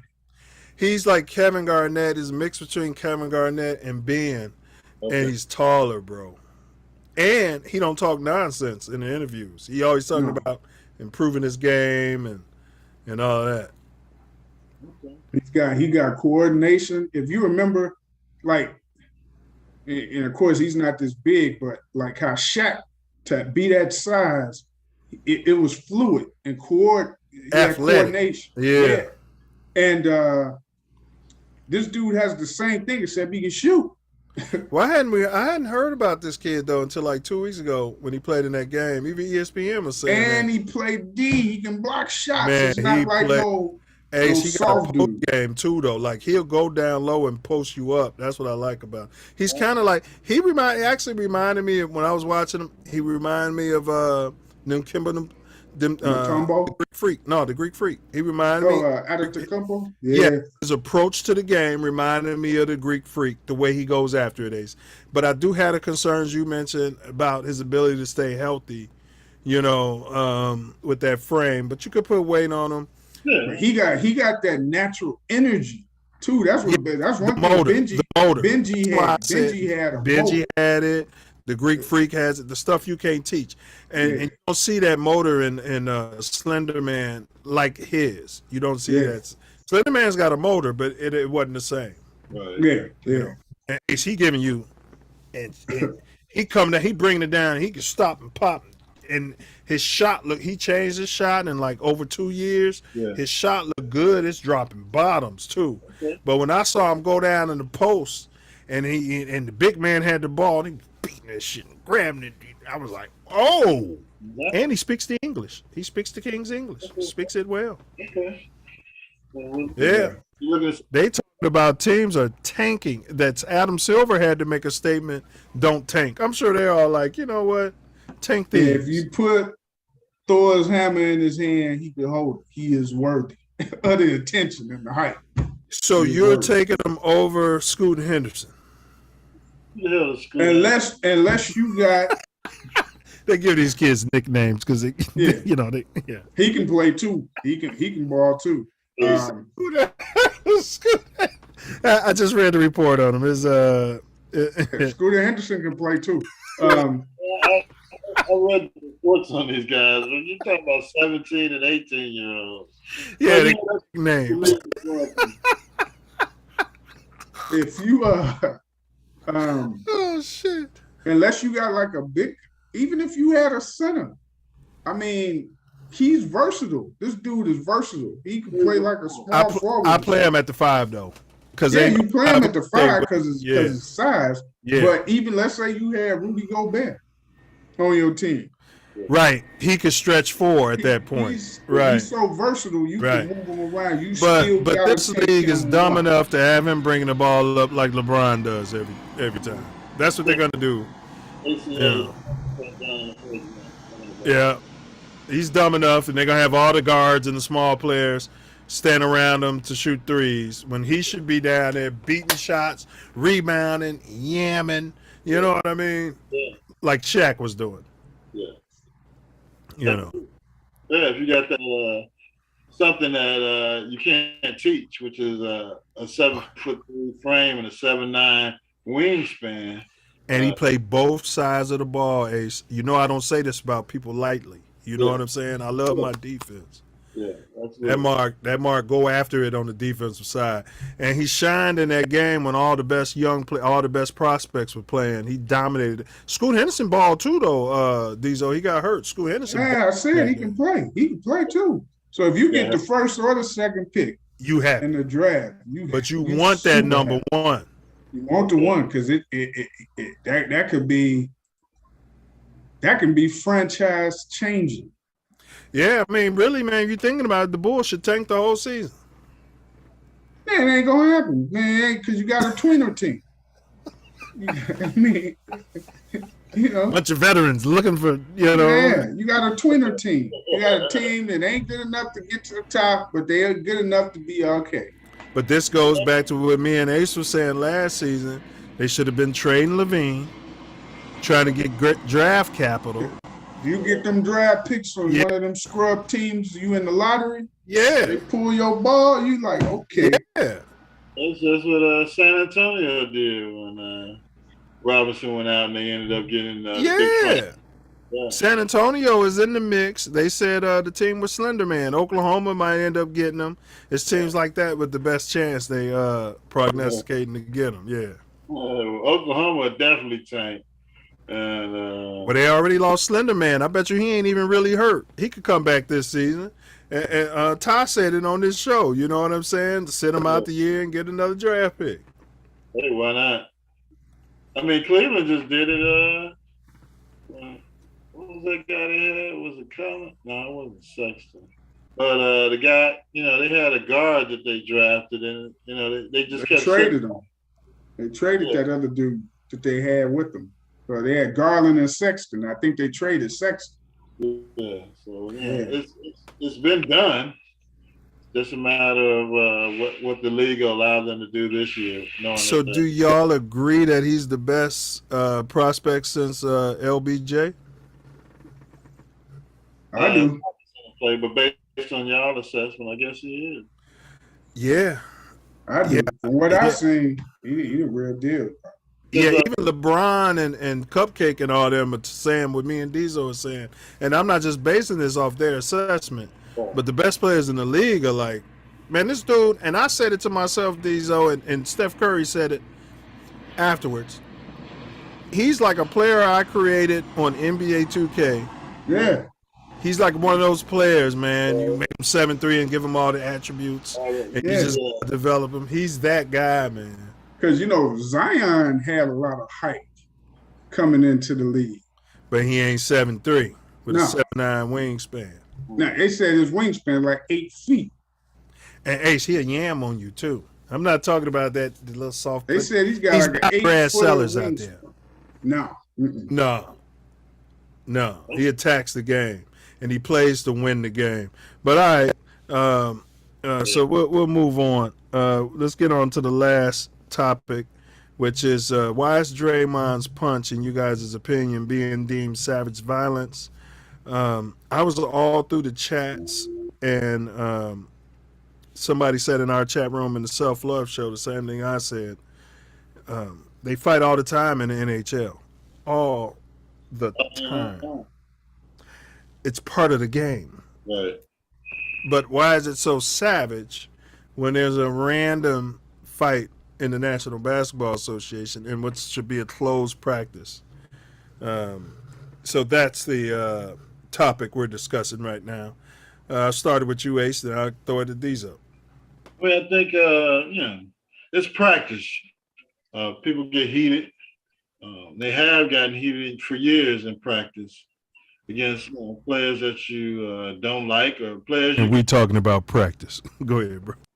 Competing for a job against. So, my main problem is the video being leaked to the public. When are they going to get to the bottom of that? Who the hell did that? If this is a closed practice, you got somebody videotaping and sending it. Well, and before I throw it to you, Diesel, Ace, this has kind of been confirmed in recent news I saw today. Mm-hmm. Right away, I said, it's the young punk motherfucker, not saying Pools that, yapping. There's a way to crap talk, and me and Diesel was discussing this on the phone call. Ace, you hooped out there. Yeah. There's, crap talking that's related to basketball. And then there's crap talking like, your mama ain't crap, and you know what I'm saying, and it's like, you think you can say all these things to me just because we're playing basketball? Yeah. You know what I'm saying? Like, things I wouldn't say to you outside the lines, I wouldn't say to you inside the lines. But this has been confirmed, Diesel. Well, I forgot, it was on ESPN. It just as I was telling you, though, this has been ongoing with Draymond and Poole for a while with the yapping. And so sources are saying that Draymond was playing bad cop, and the guy who's been stealing checks, Iguodala, has been playing good cop in Poole's development. And there's this generation, the trophy generation, the can't spank generation, the I'ma talk shit to grown men generation. And Diesel, you know what I'm talking about. You do know what I'm talking about because I've heard you talking about this. But it's a certain level of respect that they just don't have. Kind of what Kobe experienced when he came into the Lakers, and Shaq got into it with him and they almost fought. I don't know if they did fight, it just wasn't on tape. Of course, they decided to move Shaq, don't get me wrong. But my point is, they said that this has been ongoing with Poole, going back last season, with him and Draymond Green talking shit, to one another. I'm not saying Draymond was right. But you get to a point, as a grown man, well, what you want to do about it, you little punk motherfucker, right? So then it came to a crescendo, and I walk up on you, Ace. I was asking Tori this on the Self Love Show, and I walk up on you, and you push me off. Well, hell, now we fighting. You should have stole on me. But once you push me off, this is a fight. Where I come from, hey, this is a fight. I walked up on you. We've been talking shit to each other. I walk up on you, get in your face. You push me off and probably say, Diesel, and probably say, get the F off me, you B. We don't know what was said. We don't have the volume. And you got cold cocked. But I digress a little. The part that was confirmed is that they're saying that this has been some chippiness going on between these two for the last 2 years, since last season. I fault the coaching staff. I'm gonna throw it to you, Diesel. I fault the coaching staff. Ace, we've all been around each other, playing in between the lines. I know when Ace is about to steal on somebody. You know when to get in between players. Nobody. They all just sat there, Diesel. You saw the film. They all just sat there while all this was going on. But I'm gonna throw it to Diesel.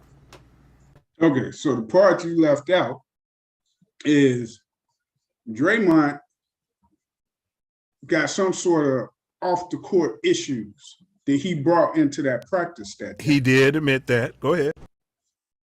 The whole team, all of them said before the tape came out, before the tape came out, they all said it's Draymond's fault. He kept going, he wouldn't let it go. It was his fault. They said Poole did nothing to egg him on. It was all his. That's what they all said before that tape came out. Okay. So you're suggesting that Draymond just walked up on him?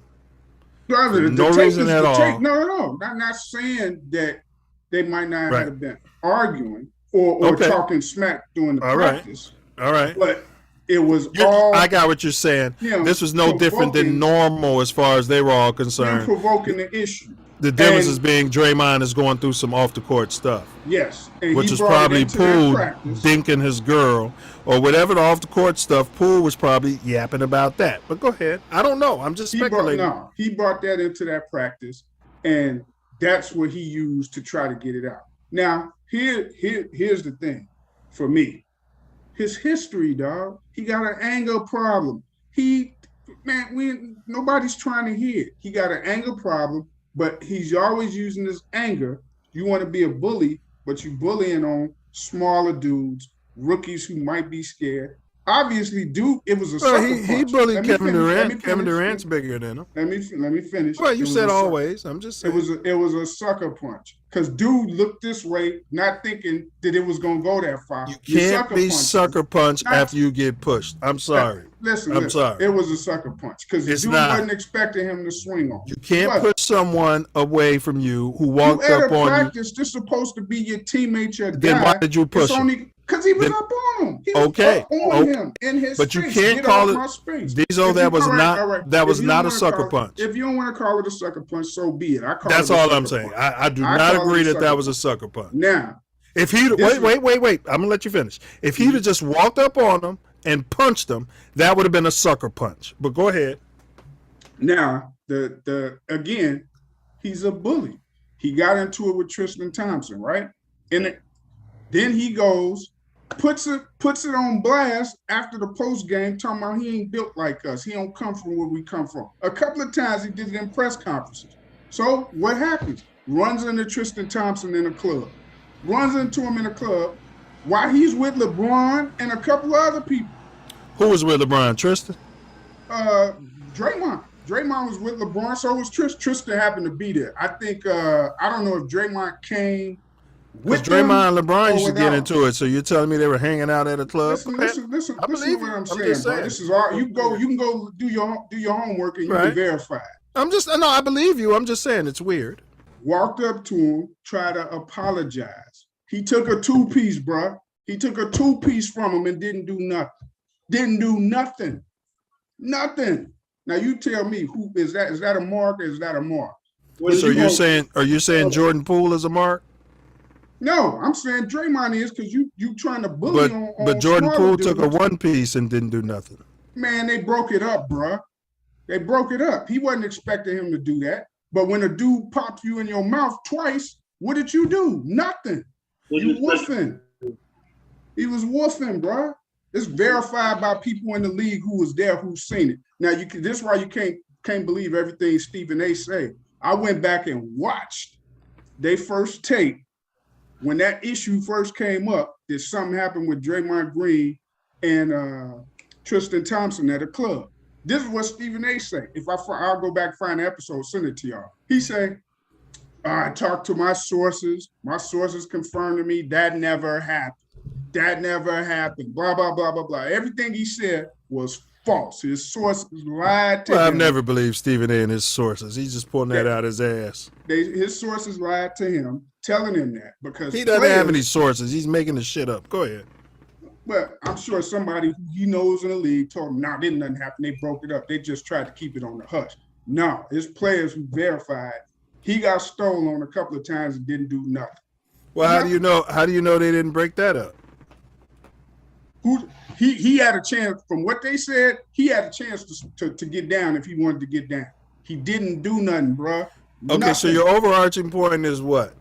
My overarching point is he's a bum. For a bully. He's bullying on somebody who's basically like a rookie. All right. Well, where I come from, which is the same part of the city where you come from, the bigger they come, the harder they fall. What's that got to do with you pushing someone and then allowing them to hit you, and then you crumbling down? I'm saying his past. You basically from your argument, you're trying to say, oh well, Draymond, it wasn't that bad because this guy must have did something to edge him on to do it. That's what your argument's been. Well, yeah. I'm saying your no, mouth can't write checks that your jaw ain't willing to cash. Listen, no, I'm saying he wasn't doing all of that. It might have been regular cracking that you do when you shooting hoops, talking smack. He took it too far because he was having a bad personal stuff off the court. Took it too far. That's never gonna be mended, bro. Never. So he took it too far merely by walking up on somebody, right? So I'm gonna throw it to you, Ace, after this. Let me just say. He walks up on him. This guy's bigger than me. He walks up on me. I push him. I'm putting myself in Jordan Poole's shoes. What you leaving out? He gets up on him. He pushes him. I'm putting myself in Jordan Poole's shoes because I've personally been in this position with football players at the University of Illinois. Okay. And they walk up on you. My difference is I'm bipping, but if I push them, there's no way on God's green earth that this person is then going to be able to just haul off and hit me. I don't care where it is. If it's practice, if it's my brother, if it's my sister, if it's at church, if it's in the office, I don't care. Listen, I don't care where it is. Where I'm from, right? Somebody walks up to you in anger and you push them up off of you, right? Yeah. There's no way they're getting that clean shot on my face. But that's not the argument. That him allowing him to hit him. The argument you were making is basically he pissed Draymond off to make him want to do that. No. Well, no. That's what the report said. The report said they've been chipping for the last 2 years. Back and forth. You've seen the report. Okay. Let me ask you. First came out before it was a tape. So why are you chipping with a bully? Why are you being chipping? It's not chipping with a bully. It's you, my teammate, right? If we shoot ball all the time, we talk junk when we shoot ball. You busted, get off the court, bust the bum, blah, blah, blah. Whatever the back and forth is. But you don't know what the back and forth is that pissed Draymond off. But you're trying to take up for him. I'm saying based on his history. Yeah, Draymond James history. Let me finish. And you're trying to crucify the man for something that happened in practice. No, I'm not trying to. I'm saying based on his history, what makes you think he didn't start it? Based on his history. He's got an anger problem. He gets into it with everybody. He wants to beat up refs. He wanted to fight his coach. Come on, bro. You can't win this one. His history, bro. His history is horrible. Listen, these young punks have no respect, and it was a learning lesson for Jordan Poole. I'm going to throw it to Ace. Let me hear what you got to say, Ace, and then we get it back to you, Diesel. I mean, it was a brush up a fight in practice. I mean, stuff happens in practice. I don't understand how he's this villain when all this violence happens in NFL, NHL, baseball, and basketball. Ace is coaching kids in baseball, and I'm sure they get chippy. Go ahead, Ace. Go ahead. Yeah, I mean, they get chippy every game. I got older kids cursing out younger kids, and all kind of things happening. But I don't understand where he's a bully just because he's bigger than Jordan Poole. My thing with the bully is bring that same energy to when it's somebody else. When it's somebody your size, I got it. And I used to say that to Diesel, I understand. I used to say that to the football team. I used to tell them, you walking up on me is like me walking up on a little person. right, with the same energy. I get it. But at the same time, if I'm chirping, I wouldn't be starting stuff with them. I wouldn't. What I'm saying is, if I'm chirping and having a back and forth, I've got a decision to make. That's all I'm saying. I've got a decision to make, right? Let me leave this big guy alone. I played hoops all the time. The big man gets to a certain level of anger and frustration. It's good, big man. It's all good, baby. Don't worry about it. It's all in the game. And there's not a humility there. This is what I'm saying. Jordan Poole has to take some responsibility. There has to be a humility there unless you're ready to throw those hands. You can't just say anything you want to a man and not expect repercussion, especially when he walks up on you telling you to shut the F up. So now I decide, get the fuck off me. And he hits me, right? That's a fight. That's a fight. He didn't get a chance to fight because when he hit him, he goes down, he's up on him, everybody grab. He didn't get a chance to fight because he basically sucker punched him. He had a chance to fight. He didn't defend himself. No, you keep saying it's a sucker punch. It was not a sucker punch. If you look at it, when he if Draymond had walked up on him and punched him, sucker punch. Walk away and he punched him. That's what happened. But when he got punched by somebody his size or bigger twice, he did nothing. Bro, even listen, even even the tight end on Skip Bayless show, he said the same thing. Everybody from the street knows that that's not how you handle that situation.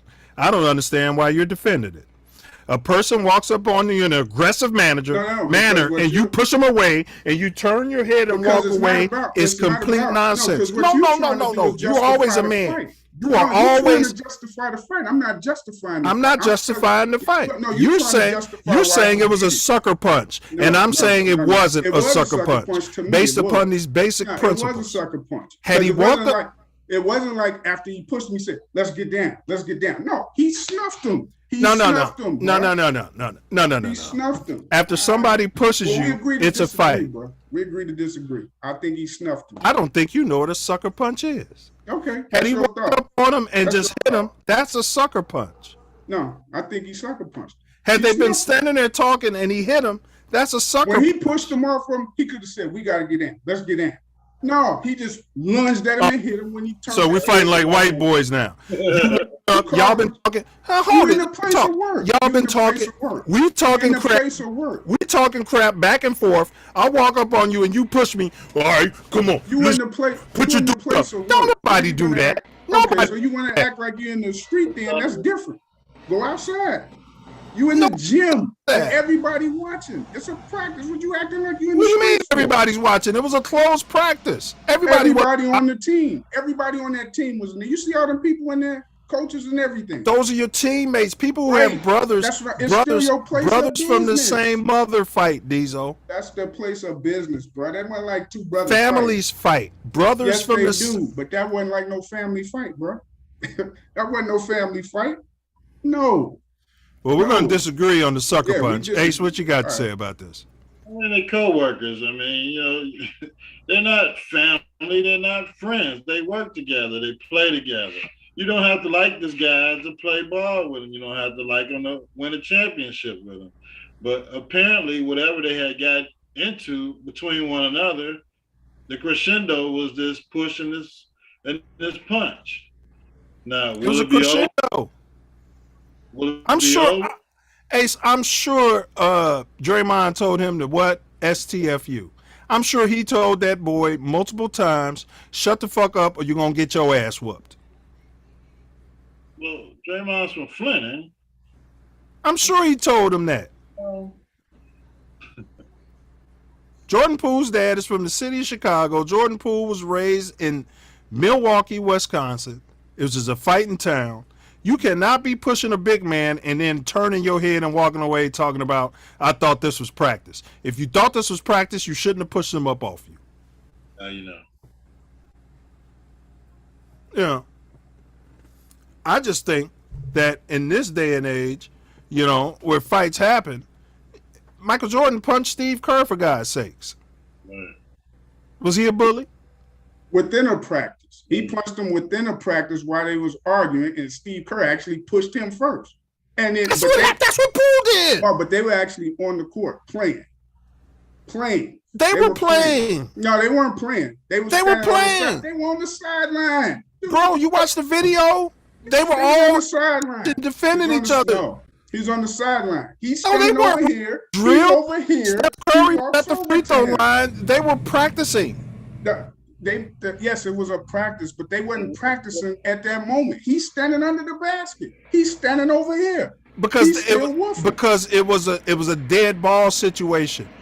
Right. He's still woofing. I'm saying when Jordan and Steve Kerr got into it, they were on the court.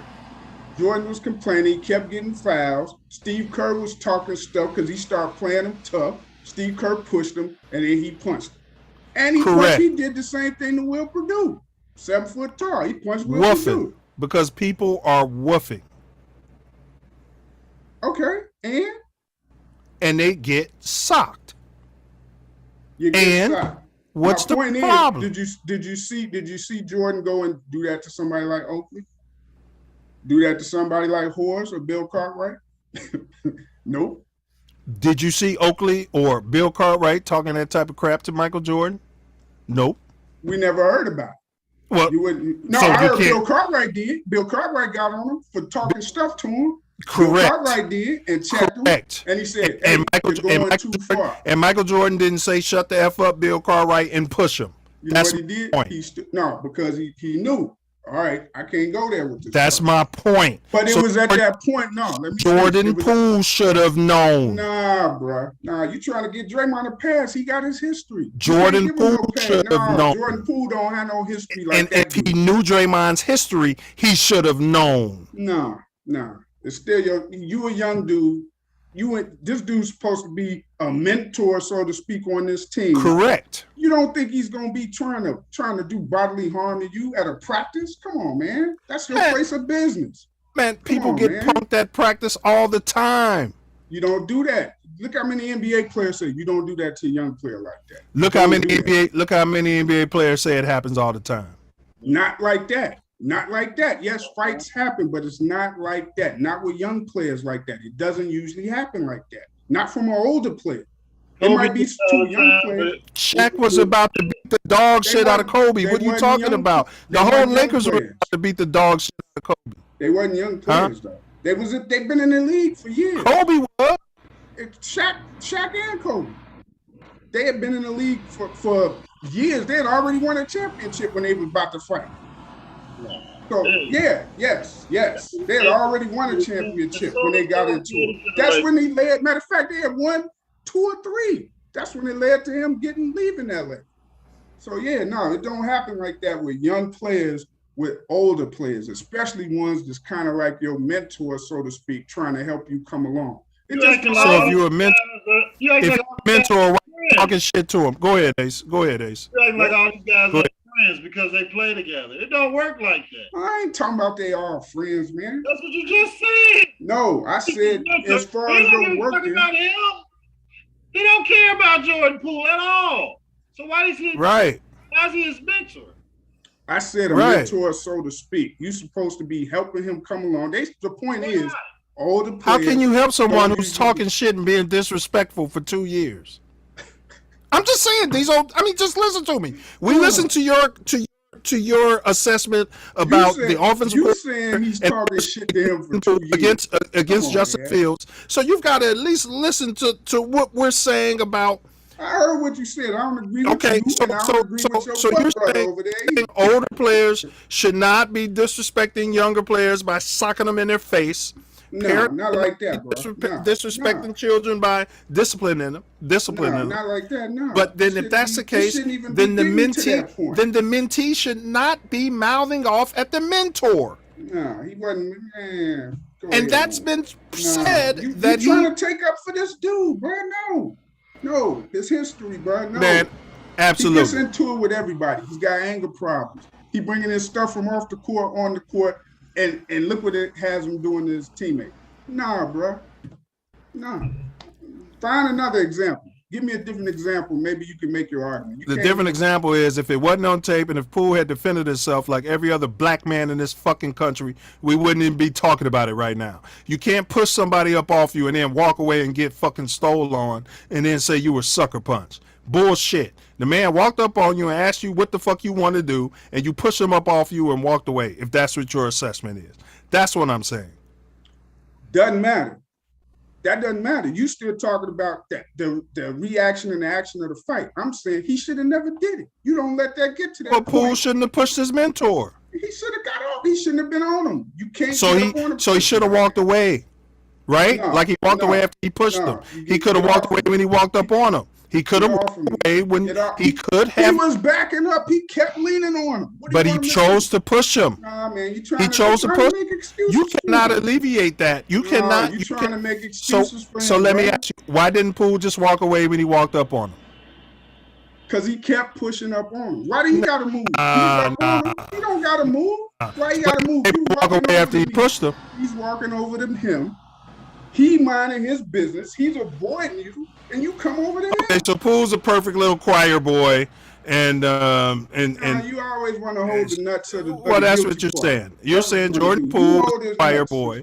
Jordan, and you're holding Jordan Poole's nuts. He was a choir boy. He was a choir boy, and he should have just Draymond Green should have allowed him to talk all the shit he wants to talk to him, regardless of his number of championships, and let him push him, and just went back to playing basketball. That's your assessment. No, I know Draymond was leading the choir when Tristan Thompson stepped to him. Now, take that same energy when somebody stepped to you like that when they ready. You ain't do it. Hearsay event that happened in the club. I ain't hearsay. There's NBA players who will testify that they look it up. Go online and find it. I ain't gonna give it to you. I now. don't believe that shit. Don't believe it. I don't believe That's it. cap. Yeah, it's cap for both of y'all. Both of y'all brothers hold his nuts tight. Yeah, even if it happened, it has nothing to do with what we're discussing. Absolutely, it's based on his history, bro. He gets into it with everybody. When he gets a chance at a fair one, then Jordan Poole should have governed himself accordingly. Shit happens, brother.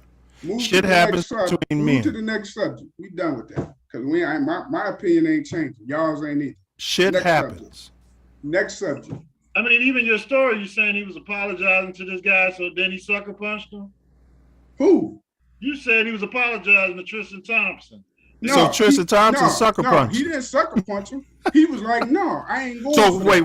Hold on, Ace. So what he's saying is, so then what I'm getting is Draymond apologized, and then Tristan Thompson, hold it, and then Tristan said, "Put your dukes up, let's fight." And then he pip, and then Draymond didn't do nothing. Go find it. Go find the story. Since y'all don't believe me, go find it. You're saying go find it. Go find it. Put your dukes up and let's go at it. Yeah, that's white boy shit. That's white boy shit. So you can hold his nuts a little longer. Go find the story. Come on, watch it. And you tell me what you believe. Tristan Thompson's nuts. No, I'm telling you something. Who's running around there with the Kardashians? NBA players testified to it. This is what they saw. So they was right there. They seen it. So if you want to say they lying. So Tristan Thompson either sucker punched the man, or he said, "Put your dukes up," like what you were suggesting earlier. Come on, put your dukes up. Come on, let's go. And then he pip, and Draymond just walked away. Hey, don't be mad. That's the story you're telling. Don't be mad because he ain't want to fail. That's the story you're telling. When he had the chance, when somebody was ready, who said, "Put your dukes up. Let's go." Yeah, you can make it like that if you want to. You want to make it like he was being a nerd boy. Put your dukes up. I'm just saying the story sounds like nonsense, even coming from him. Yeah, that's NBA players. I said he apologized to the man, and then he hit him twice, and then he didn't do anything. You want to apologize to this man? Yeah, you said that. National TV. You said that. You said he apologized to Tristan Thompson. He went to try to apologize. And Tristan Thompson hit him. He wasn't going. No, he said, I don't want to hear that, bro. So then Tristan Thompson sucker punched him twice. Go and watch it. I ain't going to tell you no more. But what I'm saying is... Don't dissect me. Go, no. Don't dissect you. Yeah, you go dissect what they said. You ain't got to dissect it for me. So Tristan Thompson sucker punched Draymond Green and he didn't do I ain't say that. Move to the next subject. Why you keep talking about this? Subject over. Well, that's the final subject. So, Okay, so we're done. I'm out. So Ace, give me your final words, and then we'll do our final words. This guy's butt hurt, saying everybody's riding everybody's nuts. Yeah, you guys nut holders together. Hey, listen, you want to get all emotional. That has nothing to do with us. Look at him. He ran out like a little bi. All right, go ahead. Who responded to this damn story you just made up? Yes. Him apologizing, and then Tristan Thomas put up his jokes or whatever. Yeah, well, come telling us this nonsense. Go ahead, give us your final words, there, Ace. Hey, final words. Don't forget your mouthpiece when you come around here. What the fuck? Chicago Bear fans, come back in off the ledge. This is a transition year. No, we don't have a solid core of players. But as I told you in the preseason, even when they were winning, even if they started off with a win, pump your brakes. It's a long season. So even with the mistakes that are happening with the young players, the coaching staff, and all the things, more changes that are going to come, be patient. Be patient. It might not be this year. And it might, we'll see what they do in the offseason to get ready for next year. But the Bears definitely have to make some moves as far as the offensive line about who's playing now, getting the best five out there, finding some guys that can hold a block for a second or two. And I think that's the evaluation is going to go on during this half bye week as they wait to play the New England Patriots on Monday Night Football. If true to form is Belichick, he's going to take away your best option, and the best option for the Bears is Justin Fields. So, we might have a chance because nobody else is a threat to the New England Patriots. So, calm down. Let's play football. Let's see what else these coaches can come up with to protect this quarterback and get this offense going. So we'll see what happens. Hey, well said, and I'll just say to quote the Fudge Packer, number 1, RELAX. My prediction here, once we get our tools in place, like Ace just said, I got Justin Fields running the table in 2024, pushing for an MVP, a la Jalen Hurts. I see nothing but upside on this kid. He has things you can't coach. That's athleticism, speed, arm strength, and heart. He's got the heart of a champion. Regarding this Draymond incident, I put all of the onus of this on the coaching staff because that was a controlled practice. They allow all that chippiness and chirpiness to go on. I put that responsibility on the white people in charge, the coaches. I put it on their teammates. It's a team environment. You expect the team to come between two players on the same team looking to have a fight and break it up. And I'm going to say emphatically, where I come from, that wasn't a sucker punch by any stretch of my imagination. That was not a sucker punch. I've seen a sucker punch. I've done sucker punches. It's up to yourself to, as we say here on this show, guard your grill, knuckle up, and don't forget to, don't forget to bring your mouthpiece. We do have, and apparently the organization sees it my way because Draymond didn't get suspended. So for that to have happened, it could have been like Draymond was just bullying this guy. They were probably both wrong. It takes how many to tango, Ace? It takes two to tango, you got to make business decisions, as a youth, as a man, you got to make business decisions. And if you want to just chirp off and be chirpy with your own teammates, right? You know what I'm saying? You gotta respect your hierarchy on your team. I mean, you're going at $100 million player. Is he still on his first contract, or what is it? Yeah, and they said that had some things to do with it too. That guy was probably telling about how much money he's gonna make, and they were at the championship celebration, him and Wiggins. You about to get paid? You about to get that bag? You about to get, all that kind of stuff. Who does that, and when has that ever been done in NBA history? You got two young players talking about the bag they're about to receive when they just won a championship on the back of these mentors and these veterans that we've been discussing. Yeah, we already got 3 chips in the bag. Yeah. So, and sometimes, as self-love says, you got to take a big cup of STFU, and as I say, shit happens, Right. You pick yourself up and you move on. But you guys make sure when you pull up, guard your grill around here. You know what I'm saying? Don't be getting all butt hurt. And we got next week on the Self-Love Show, we're covering the tenuous relationships between black women and black men.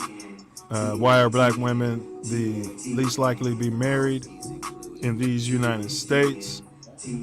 So we're going to dissect that. And we'll come at you next week right here on Thursday at 9 p.m. Central, because the Bears don't play Thursday.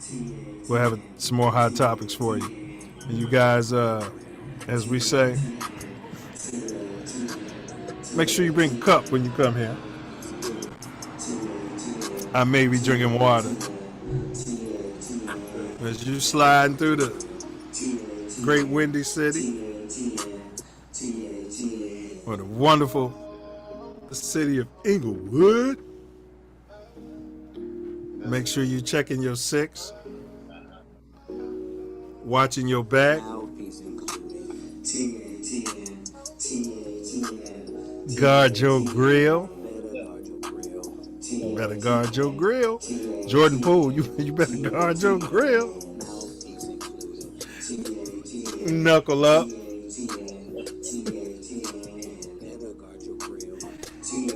And don't forget